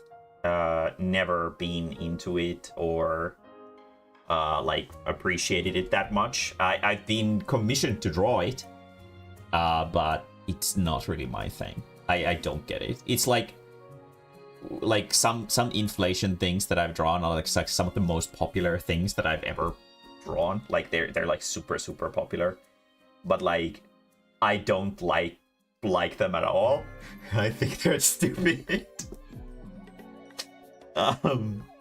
So yeah. To each their own. Nothing wrong with liking that, but I don't get it. Don't see the appeal. Like, I kind of understand what the appeal is probably based around. But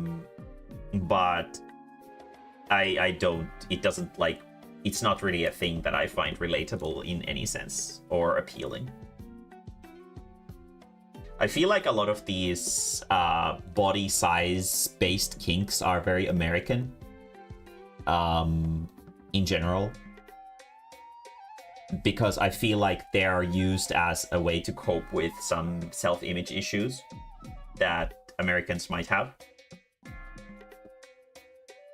more commonly than other people around the world. But that's just my kitchen psychiatrist analysis on it. I personally feel that in a lot of cases, fetishes are like a coping thing.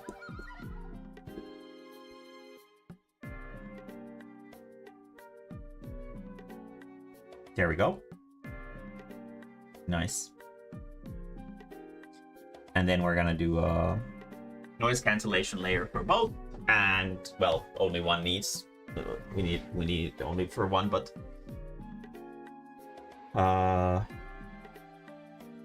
invert We're gonna throw it right here.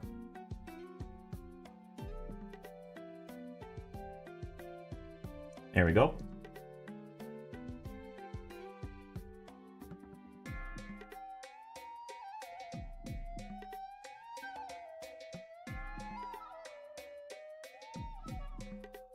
I do see the appealing bot batteries. Yeah, but like bot batteries are much more easy to understand. You put thing in bot, that's sexy, right? Things going into asses, I feel like that's a pretty normal thing. Why might as well make it useful and generate some energy with it, you know? That's pretty normal, I think. I'm not weird. Everyone else is weird.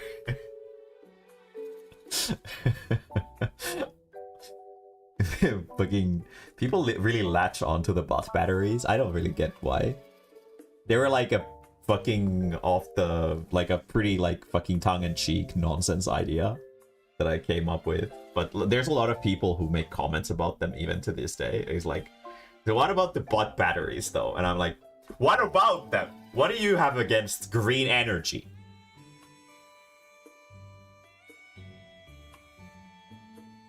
Do you hate the planet or something?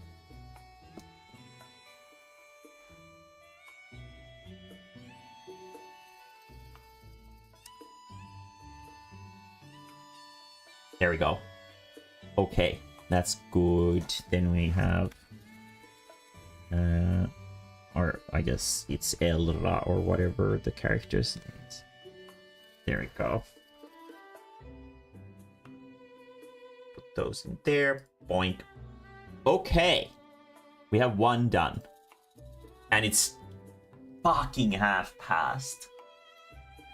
Would it be brown energy? Well, it doesn't absorb your shit. At least that wasn't the plan. If that's what you're into, I mean, you can imagine it as that, I guess. But that wasn't the original plan behind it. So yeah. All the power to you if that makes you happier about it, but like... Now I need to scroll all the way up to find its character, because they didn't send it to me personally. Like, you could have just DM'd it to me, but no. No, we're just gonna post it in fucking Paskanjauhan. Where is this fucking character? It's so deep here somewhere. Fuck. No.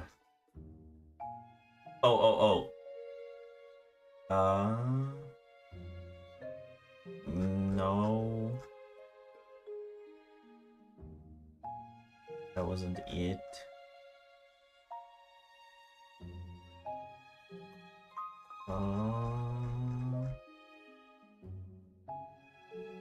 Where do we have this?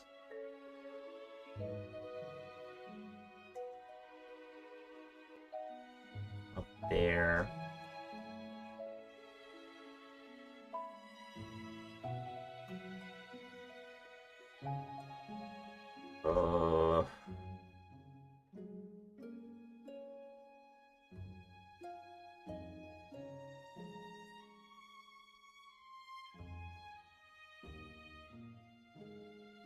There's so much shit in this chat. Fuck. It's been so, like, it hasn't been that long since I asked it. I think it was during Doom Train. But it's so far somewhere. Like, how fucking long has it been since Doom Train? There's so much stuff here. Bro.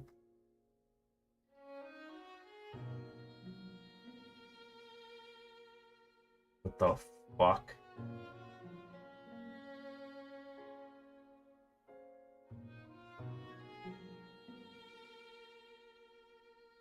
No. No, this is after the farm started. So this is still Doom Train stuff. So we just need to keep going. No.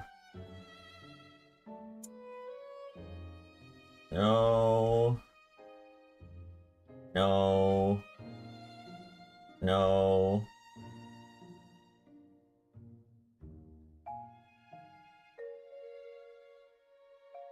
Where the fuck is this character?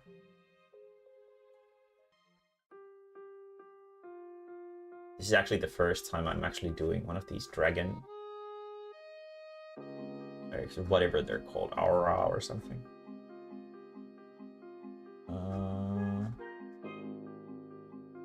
There he is. Okay. Open in browser. There we go. Okay, fucking finally. Took me so long.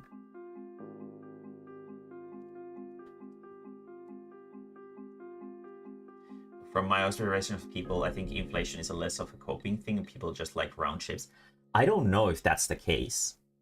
I feel like that's what they say, but I don't know if that's actually the reality of it.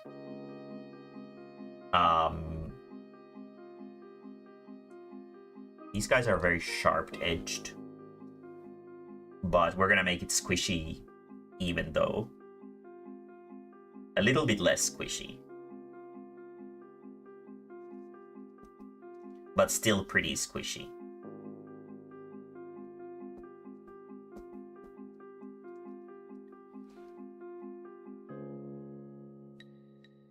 We have these horns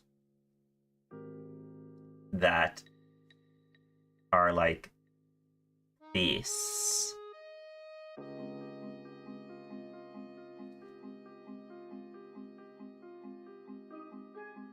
And then we have the anime final boss hairstyle.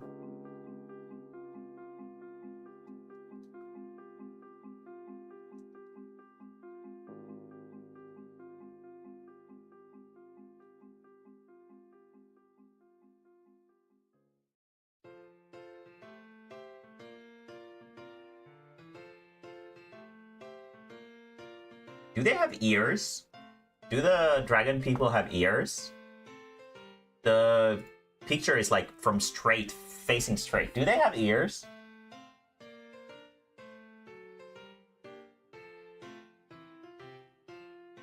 Let me actually Google this. Do aura have ears? Do aura have... Someone else had Googled it. Horns are ears. Okay, so okay, so the horn is the ear. Okay, so they don't have ears then. Cool. Then I guess we'll make it sort of bigger so that it doesn't look stupid that doesn't have an ear. I mean, it kind of looks stupid anyway, but we're gonna be fine with it.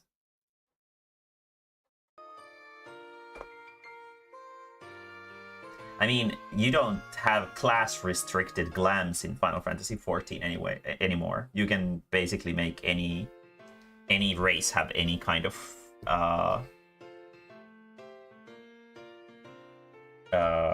any race have any kind of gland.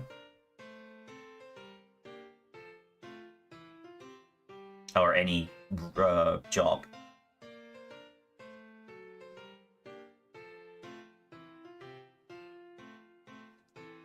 Like so. And then like this, they have like the texture to them. And then they have like this weird ass fucking structure on them.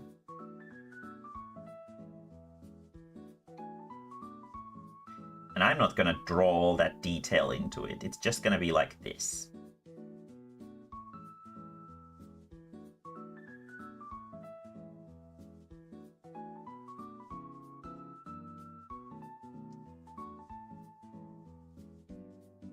Yeah. And then we have like a collar that's very fluffy, I guess.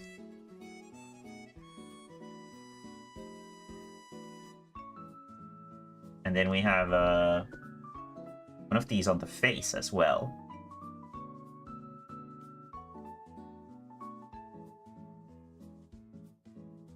Like this. It looks like a guy flexing. And then we're gonna do like super serious expression, and then when the character speaks, it's gonna be laughing like an idiot. because that seems to be very fitting for the player, I feel. Like, super serious looking character, but always laughing, like, deep within. Yeah, it's actually like more like this is the eye shape.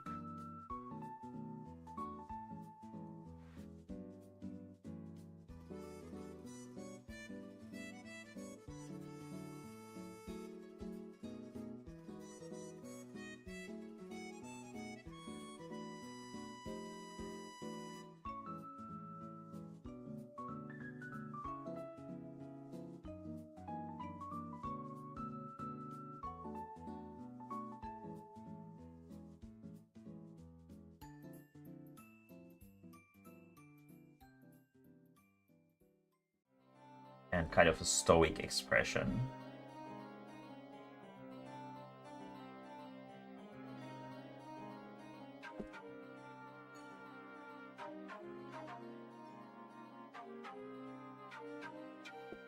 And then when talking, it's gonna be like super nonsense, funny.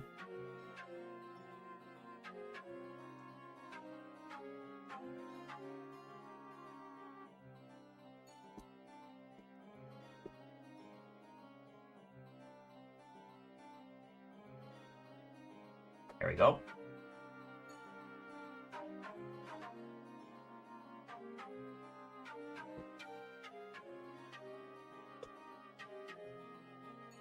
Smaller size means they... Yeah, that is true. That is true. Lalafels are very, very bloodlustful.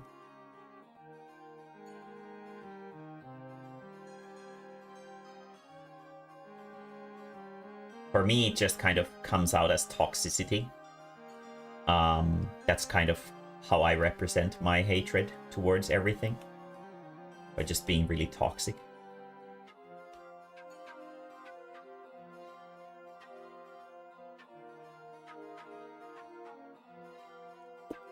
Let's see, what kind of eyes do they have, these lizard people? They seem to be pretty human eyes. Yeah, they are.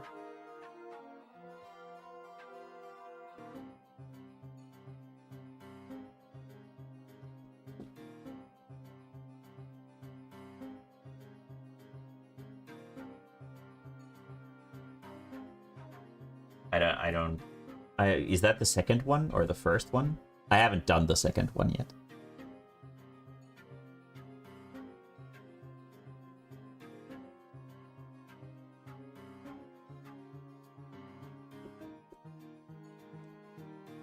And get some Pepsi. Evan's word Pope cutscene is hilarious. I mean, every cutscene is pretty hilarious as a Popoto.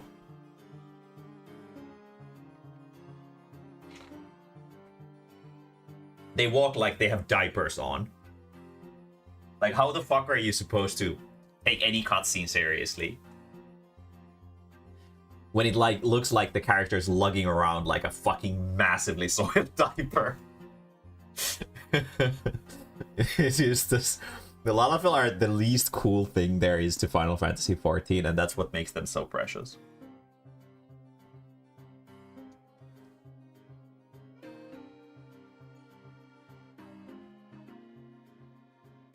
It's the second one. Okay, yeah. Yeah, I haven't done that one.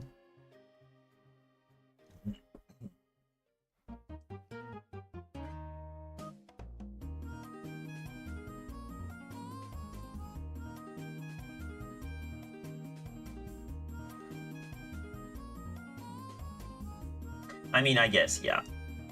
That does kind of...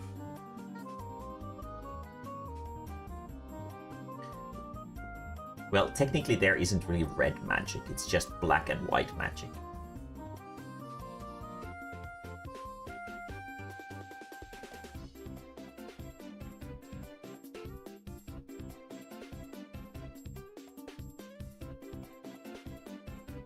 You just do both.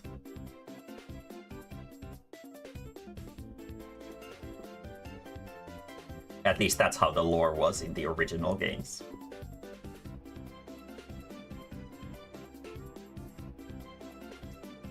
Red Mage is like the inferior caster class. It doesn't do healing super well, and it doesn't do black magic super well, but it does both like sort of mid.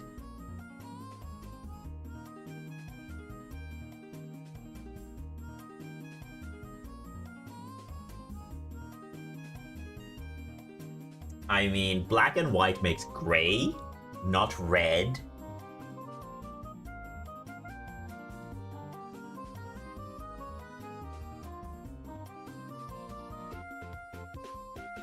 They just want to sound cooler than they actually are, let's face it.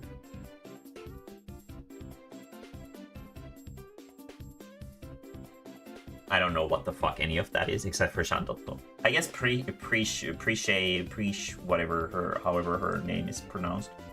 Preesh, I think, is how it's pronounced. I do know what Hergaland looks like, but it looks stupid. Like, I don't want to dress up like her.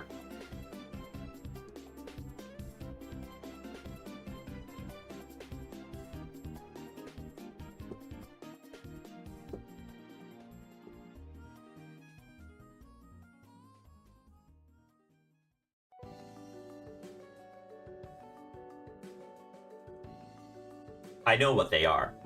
I have rated ultimates, so I do know what a red mage is. Also, their limit break is the stupidest garbage in the fucking universe. It's like a fucking flashbang. Nobody thinks that it's a cool fucking spell. It's a stupid fucking nonsense magic. It's the one that goes like... Right? That's the one, right? It's not cool at all. I'm sorry to say this, but it's not cool at all.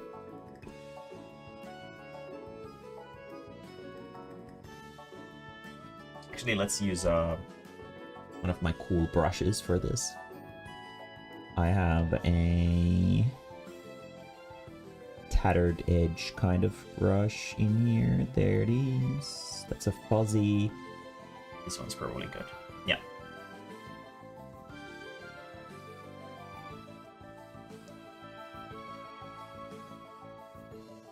But yeah, in Final Fantasy XIV too, Red Mage is kind of a whatever class.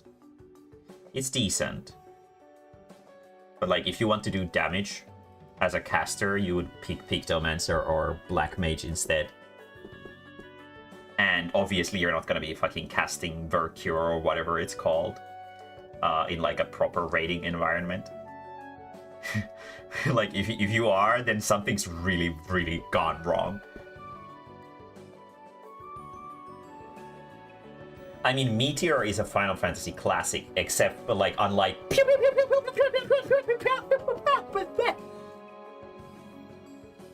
It at least has legacy.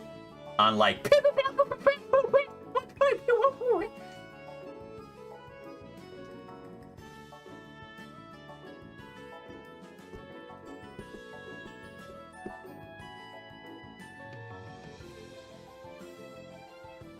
I do like the aesthetic of Red Mage, but that's about it. If I play caster, I'm probably gonna play Black Mage instead.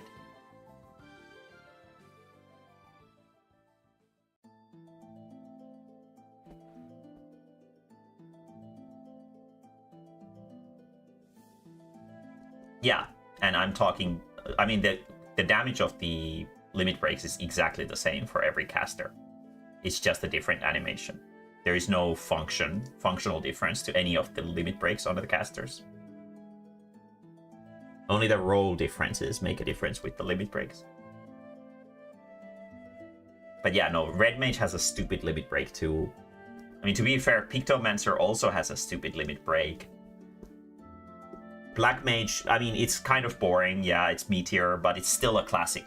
So I think it's still cooler than Red Mage's fucking Pussy Festival or whatever it's called, and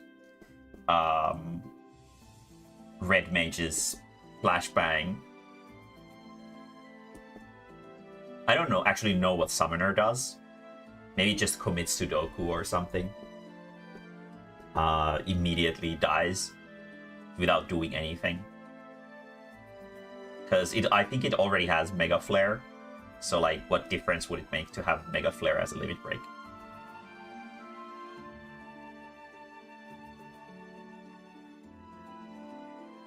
I mean, fair enough. Meteor can be pretty cool if the animation is done right. I think Final Fantasy IX has a really good looking Meteor. It's like really, really fast. Like there's a good feeling of speed to it. It like really smashes into the ground. I think that's cool.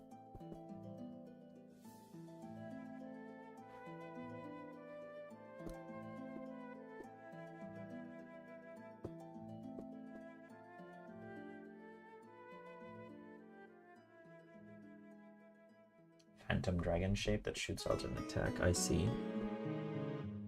Yeah, no, I'm not familiar with. I guess I would have to know what the name of the summoner limit break is to sort of know if it's a reference to something. Yeah, they do. Viper has a really cool animation for the limit break. I feel like Viper's limit break is really, really nice. It has really good oomph. Monk has an awful, awful trash limit break. Even though it's a reference to Final Fantasy VII, like, it's still stupid. It's just a fucking big punch. Like, you can do better than that.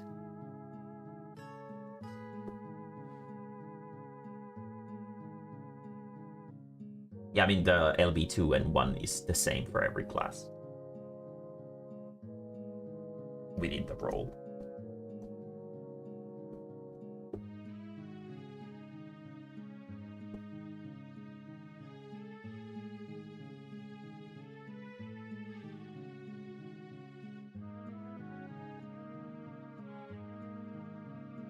Why do you have limit? Oh yeah, because you play the fucking stupid summoners. You can't see anything if you've got the effects on.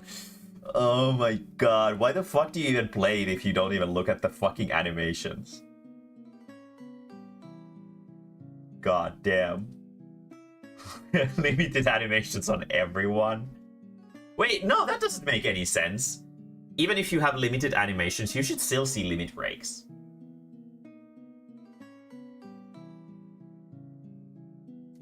Like, I have limited animations for everyone except for myself, but I can still see everyone's limit breaks.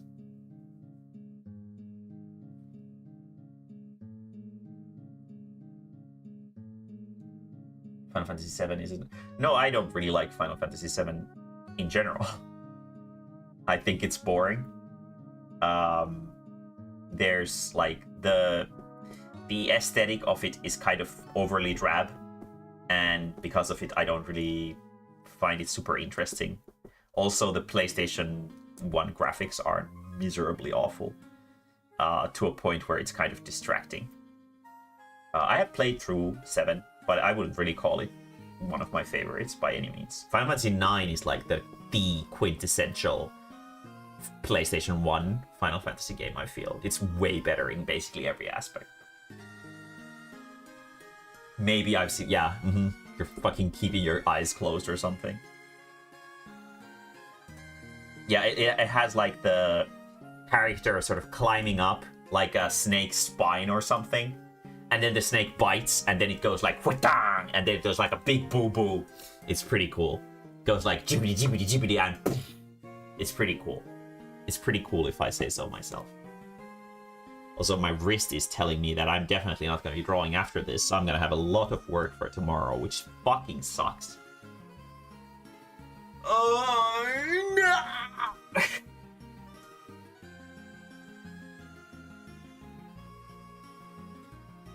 Yeah, I think so too. Final Fantasy IX is really, really good. I really like Final Fantasy IX.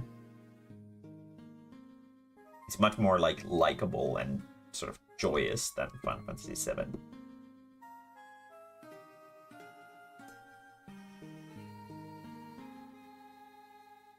All of 7's characters are kind of boring too. They don't have Quina. Quina is best character in all of Final Fantasy.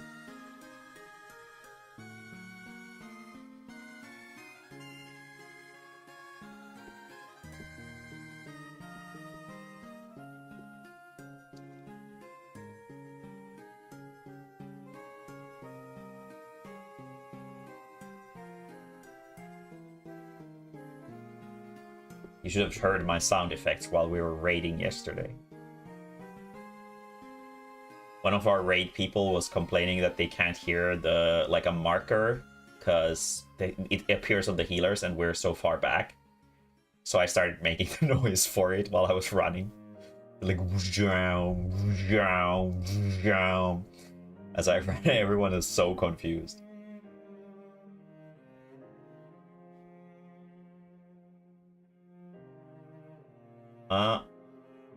Honestly, I didn't really mind Final Fantasy VIII. I don't really think Final Fantasy games in general have a good story. They don't really ever stand out to me, nor are they like relatable. The characters are usually kind of out there, and that makes it really difficult for me to find any of them very relatable. I guess Vivi is like a genuinely really good character out of PlayStation 1 Final Fantasy characters. But like in like Final Fantasy VIII, I don't usually play Final Fantasy games for the story, to be fair. So I didn't really find it that bothersome. I haven't finished Final Fantasy VIII completely. I played it all the way to the last disc and like the last dungeon, but then I got like a disc read error and I couldn't finish it. And I really didn't feel like going through the entire game again. so I haven't like ever finished the game.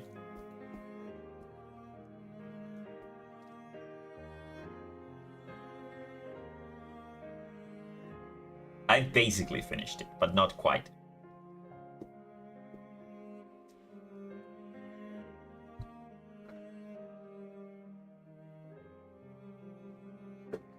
Final Fantasy X in general has pretty bad characters, I feel. Yuna might be okay, but her English voice actor is so awful that it like just completely destroys any like believability from her. Lulu is just a walking fetish. Her character is pretty very, very limited. She has her moments, sure, but in a game that has so many characters as Final Fantasy X, there just isn't really time to reasonably grow to make genuine connections with any of them. At least in my opinion. So I wouldn't really rate Lulu high at all. I think if Final Fantasy X in general, the characters aren't super interesting.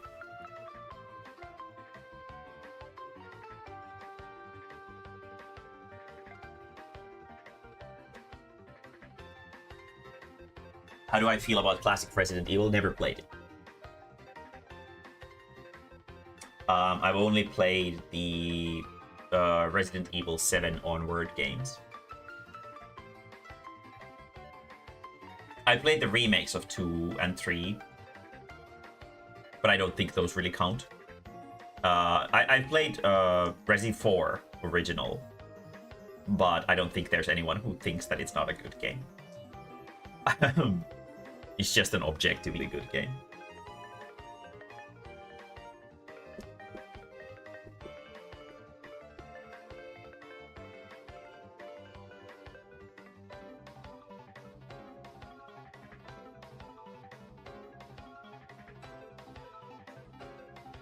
Yeah, I don't really know anything about old Resi, nor do I really have any interest in it. I feel like the fixed camera just completely ruins any sense of horror. If horror isn't personal, it's not really effective. Especially in video games.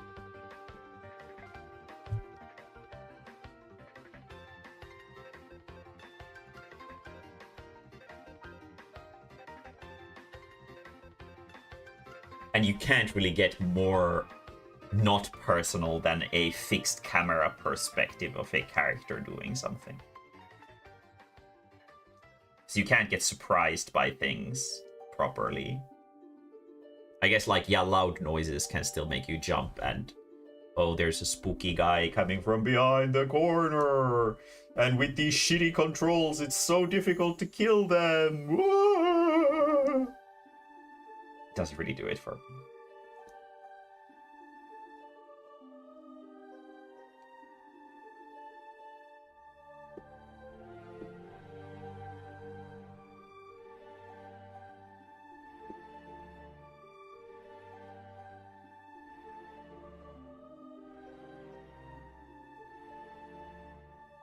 I'm gonna make this thing also have a smile on its face when the character laughs, because this looks like it's a guy sort of doing a guts pose.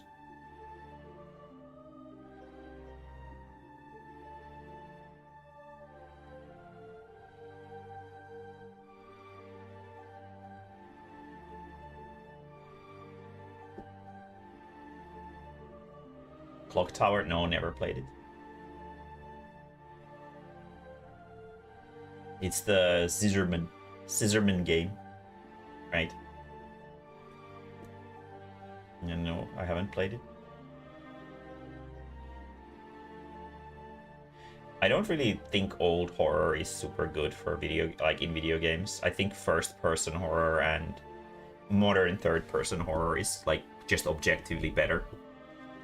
The atmosphere can be there for sure, but horror is a genre that severely benefits from like good graphical quality because it makes things more believable, and when they're more believable they become more scary. Of course, stylized horror can be really good too, but I feel like with things like Resi and stuff like that that sort of take themselves semi-seriously, I feel like the realism is a good angle to go for. It makes things like, it's hard to make something look grotesque when it's like 8-bit graphics.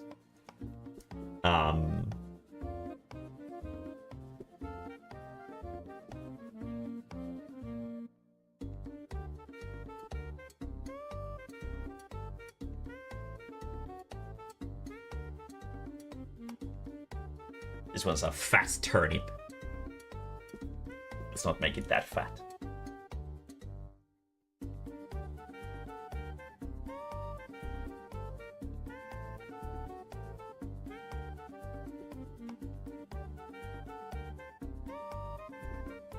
Scaring the viewer. I mean that completely depends on what you mean.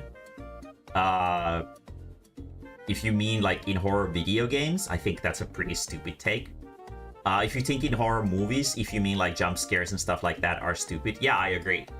I think a good atmosphere is much more valuable than like jump scares and stuff like that. I usually start sort of groaning and whining when movies especially do jump scares.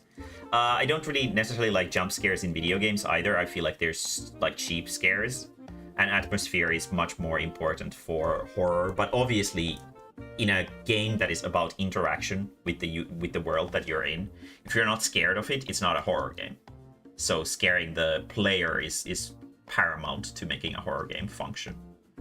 A horror game that doesn't scare the player is complete trash.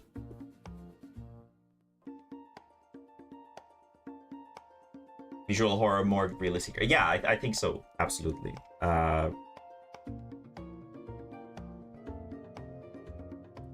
It's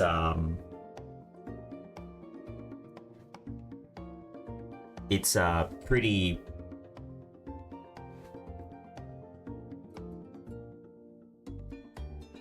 powerful tool when they can make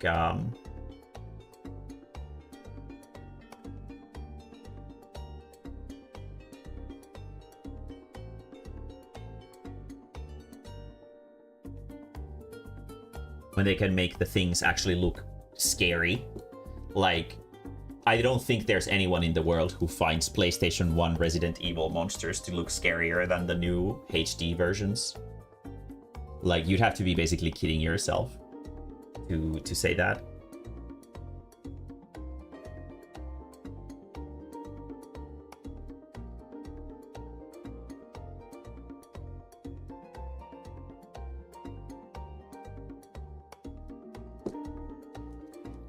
There we go. Now we're just gonna color it.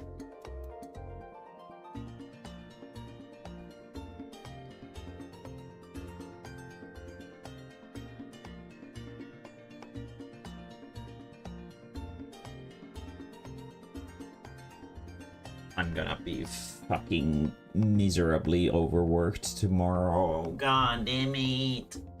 At this rate, I won't even have fucking time to like do anything except for work. Oh my god. Fuck.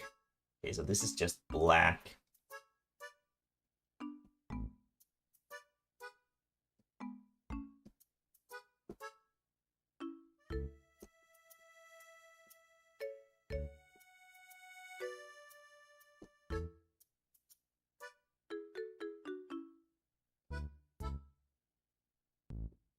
Skin is dark. At least he doesn't have like a bunch of nonsense details on. So we're pretty fine in terms of that. Is the eye white red? No, it's not. Okay, yeah, no. It's not. It's just there's something sort of to it. Do I have pre-made darker skin tones? No, I don't. Let's just do it like this. It's almost there. Maybe that, but a little bit less saturated. There we go.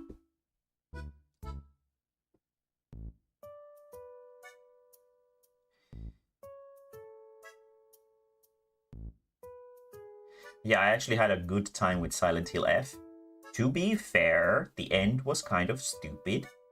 Not like story-wise, but the like the end of the game was dragging on. Which was not super interesting. I don't know if they had like some specific hour quota that they needed to fulfill with it, but I feel like it would have been better without that. And also, like a big portion of the story and the game is hidden behind New Game Plus, which I don't also like. It's a fun game for sure, but I'm not like sort of like, I don't like sort of doing the same thing over and over and over again. I feel like it's kind of stupid, redundant. So I don't usually like to replay games multiple times.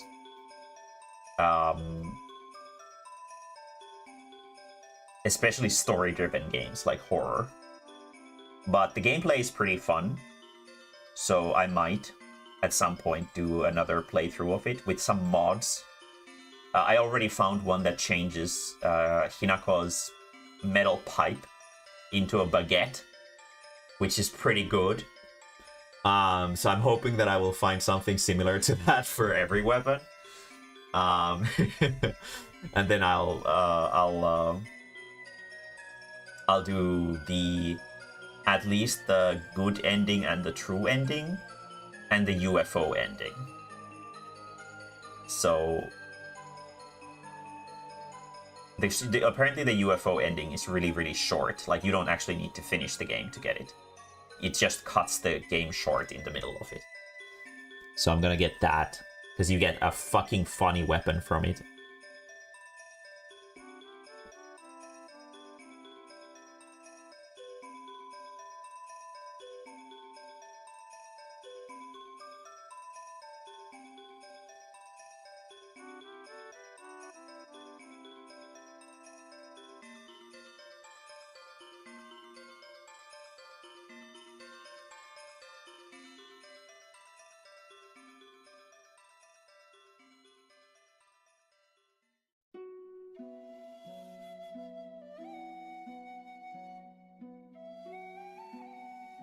And like bright sky blue eyes.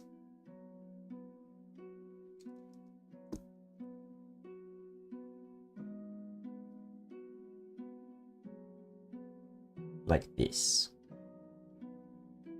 And luckily, this one doesn't have like stupid highlights or other crap like that. Also, I kind of forgot, but well, actually, no. That I feel like the hair is fine. Yeah, no, never mind. Because of the fucking streaks, it's okay.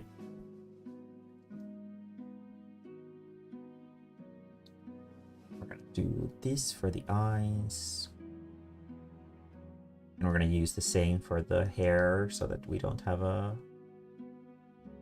wider surface anywhere.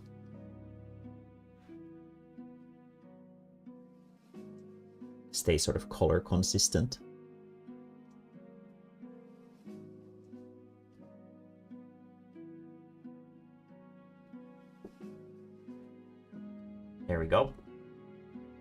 This is completely not in the correct perspective, but it's good enough.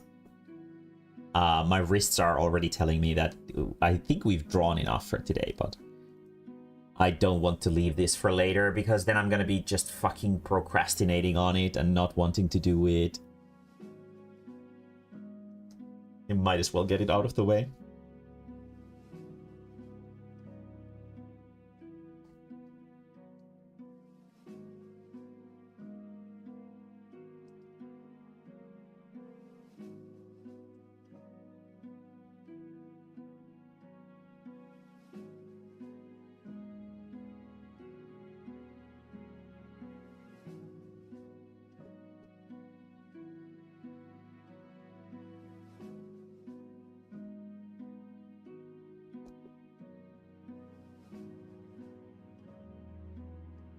There we go. For this, I can't even use my automatic hair texture thing, because the hair is in like long strands.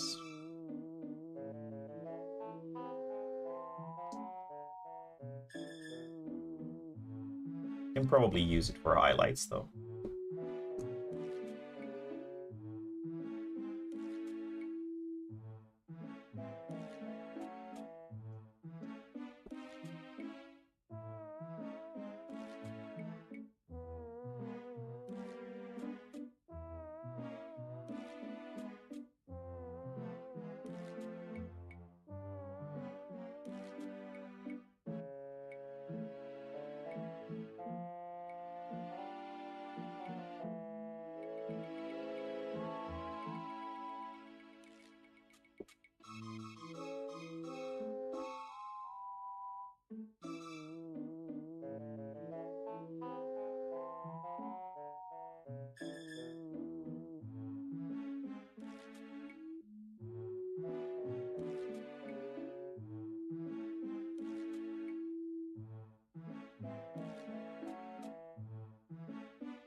I wish I had like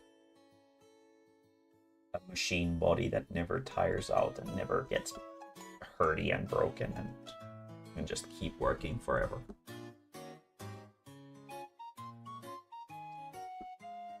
That would be pretty convenient. Blob aura looking fearsome, yes.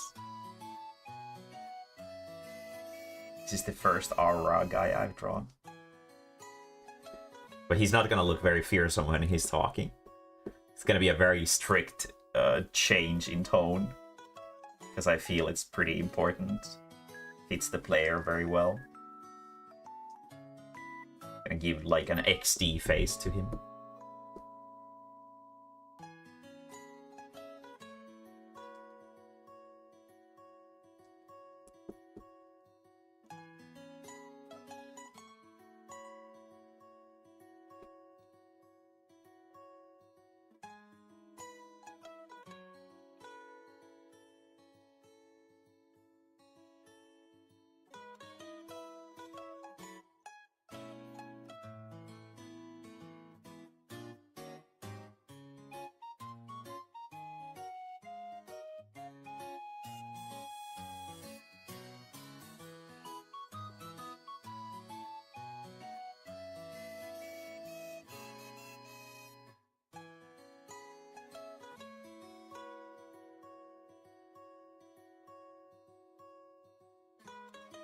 That's the Mae-mae.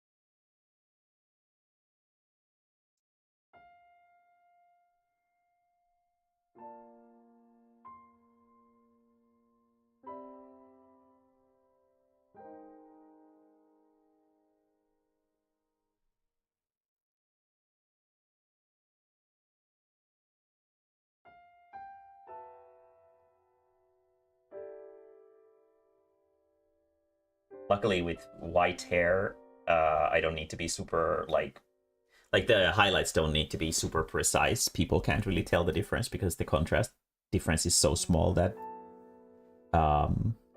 it's hard to tell.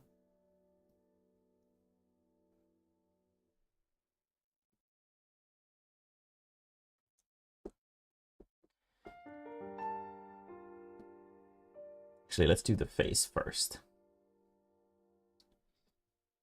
Darker skin.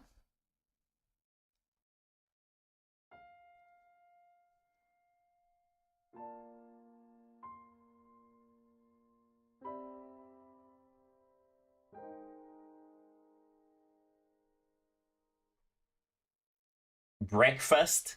What do you mean breakfast? You're gonna go to sleep. It's gonna be nightfast.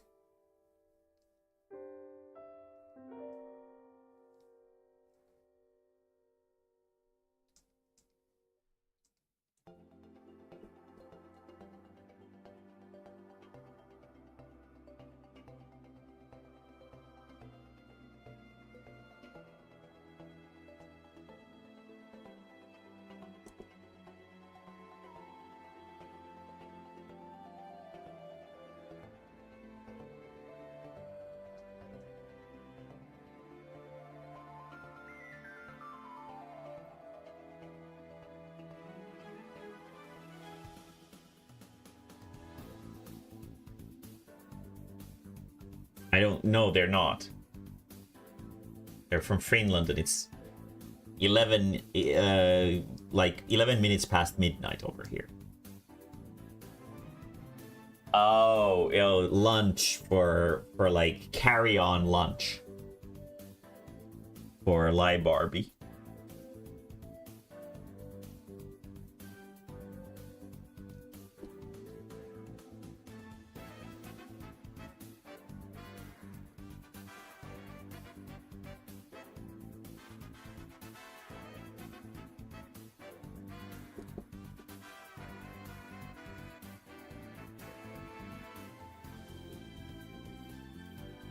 For anyone wondering, these are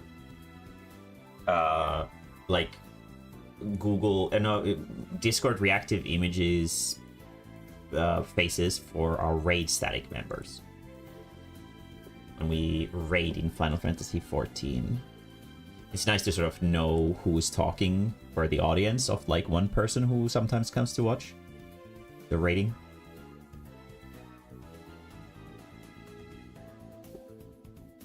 Like who is in the speaking role at this moment.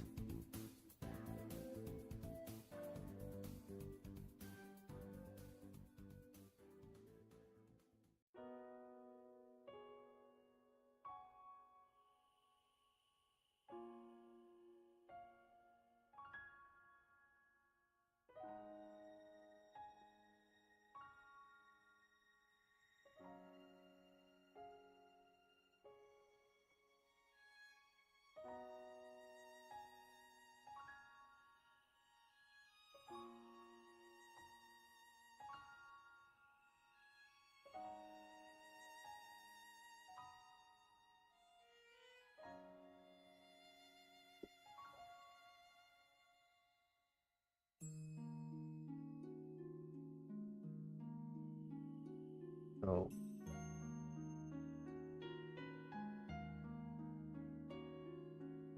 these ear croissants colored.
Okay.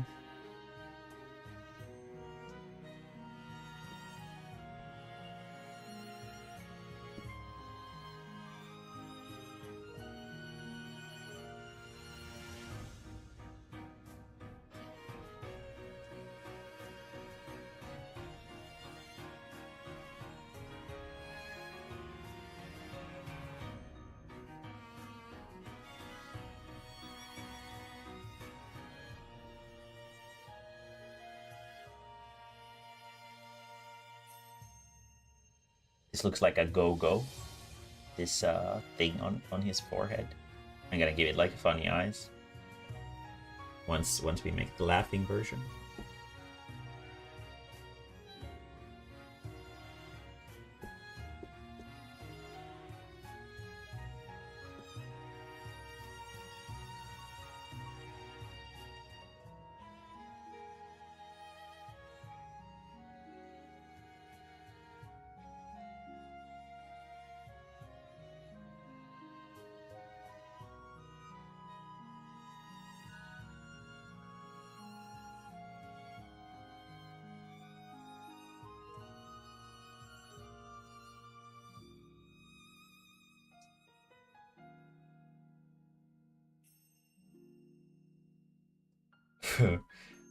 I wish.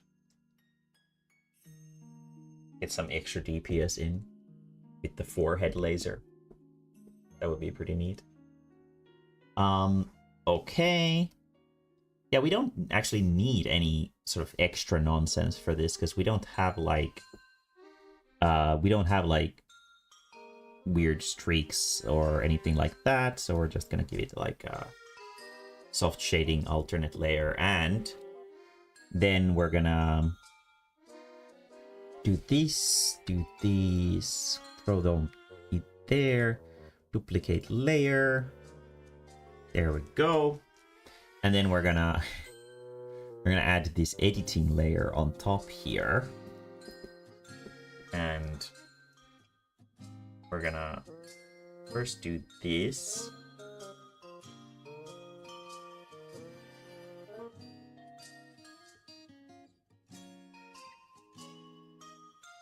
And do this. Yeah, we're gonna just do the eyebrows again.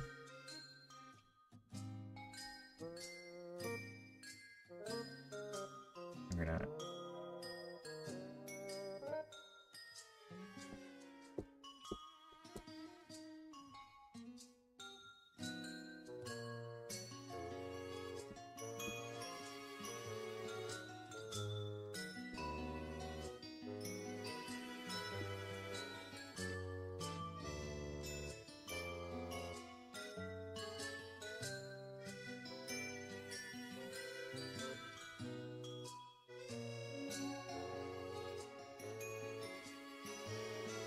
right.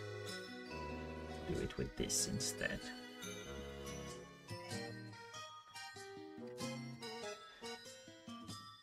Doing this to edit an existing image is generally not a good idea. If you ever have to edit an image that already exists, don't do it this way. This is a very stupid ghetto way of doing it, but I don't really have the energy to actually make layers and shit like that, so we're just gonna do this.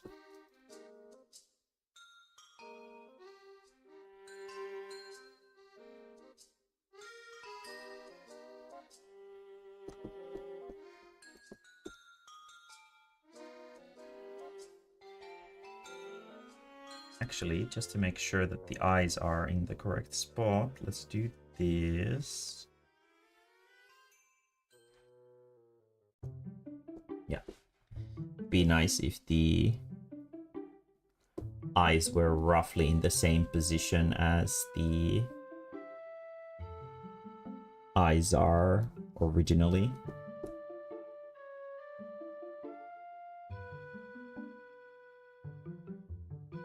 So we're gonna put them here.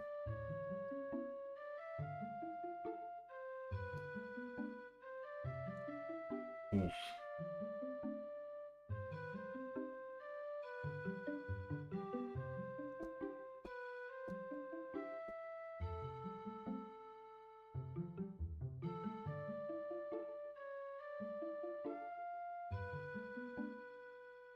I'm gonna need to try to draw as little as possible during my vacation. Need to just watch anime and not do art stuff. It's not doing my hands any good. Colored images especially are bad because they need so much like this sort of like small movement to color everything and texture everything.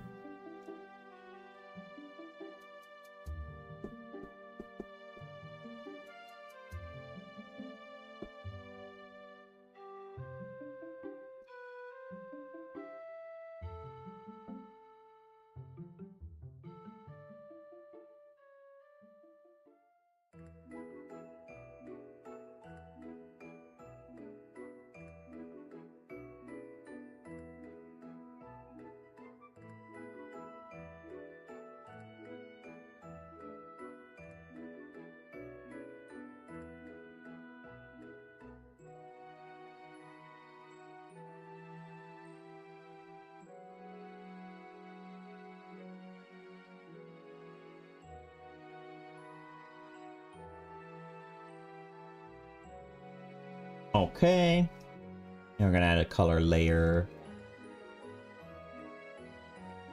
Oh, don't have that. Boink, boink, boink, boink, boink, boink, boink, boink. Boink. Boink, boink, boink.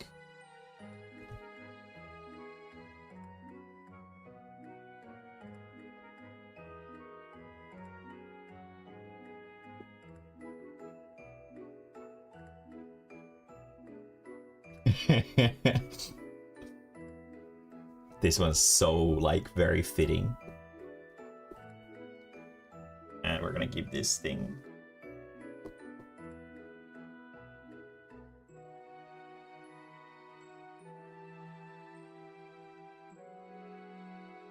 the same expression.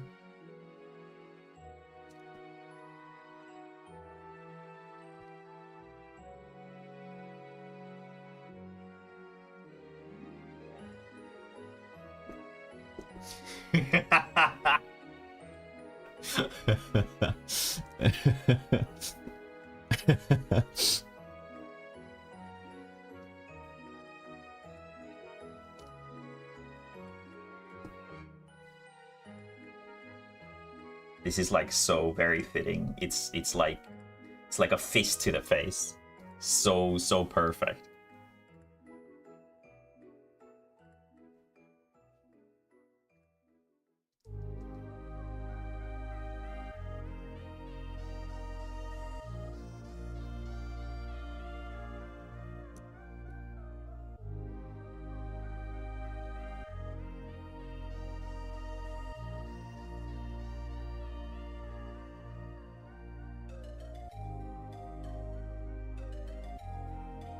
Luckily, this one actually wasn't that bad in terms of time.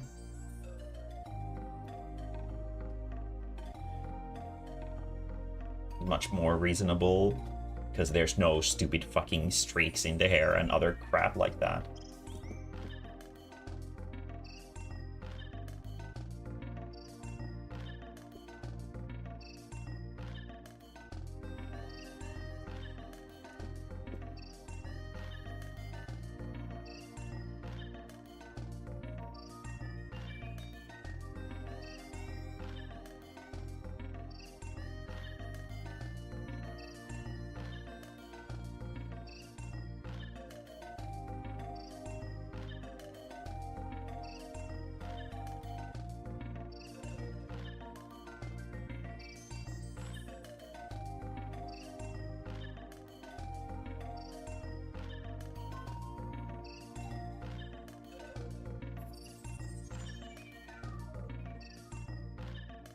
There we go.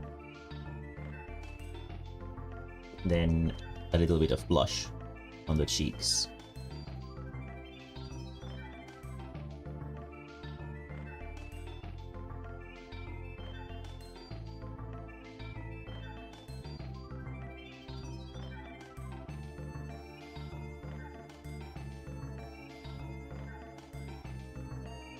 There we go.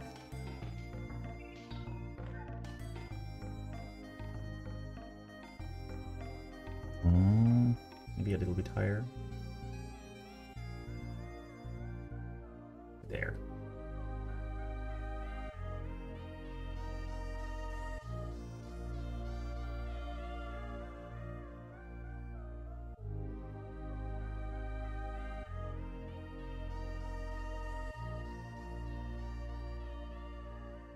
And I don't like how the shadow of the face changes. Maybe we'll connect it like the shadow is originally.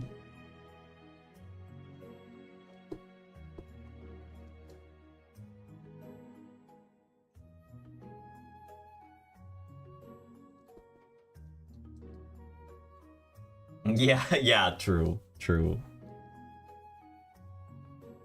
Is this any good? No, that's not good either. I think this is fine.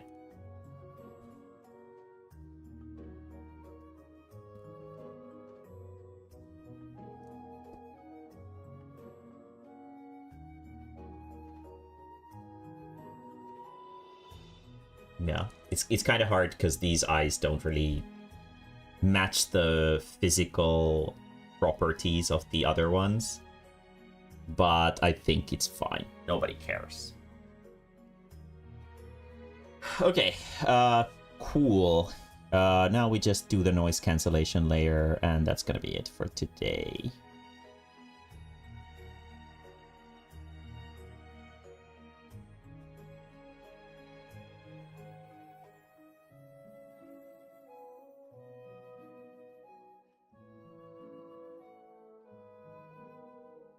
Yeah, it's not on this. We're gonna do it specifically for this one. Whoop. And invert. And boink. There we go. And then we're gonna do this. I'm gonna do...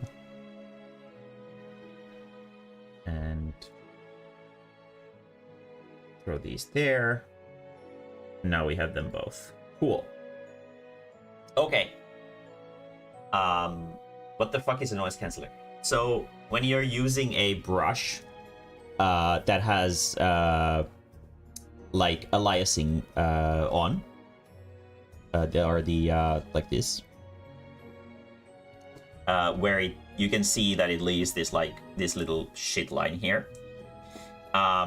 If we haphazardly throw in color, like let's say with the bucket, and we don't have the area scaling like super good, like this, and we're gonna fill it with let's say cancel this color, there's gonna be like a little bit of noise here, which is like because the colors aren't like perfectly blended. So what we do is we select everything except for the, like we invert the selection into the inside of the entire drawing, and then we add a layer that is the quote-unquote noise cancellation layer, which goes underneath the thing, and it fixes all of these. It also fixes any little white spots that you might have left in your drawing, so that if you are making a, for example, transparent image like these are,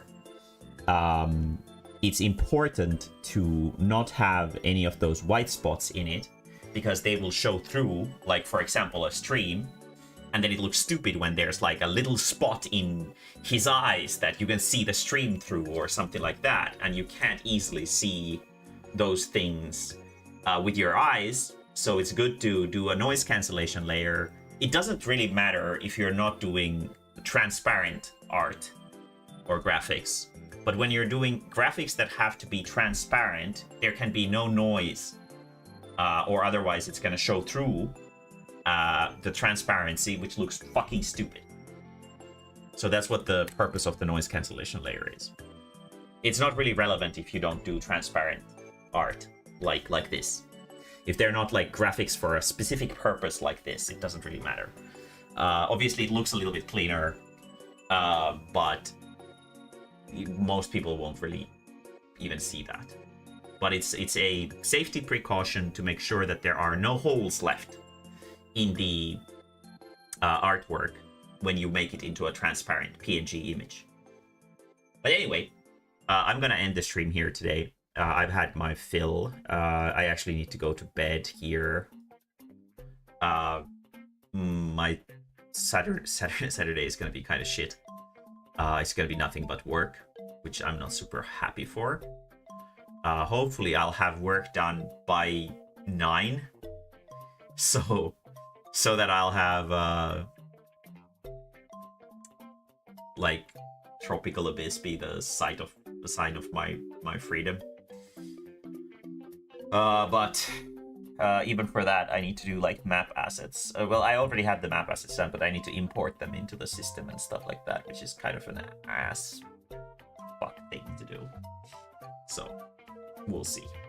Anyway, I'll see you guys later. Bye-o.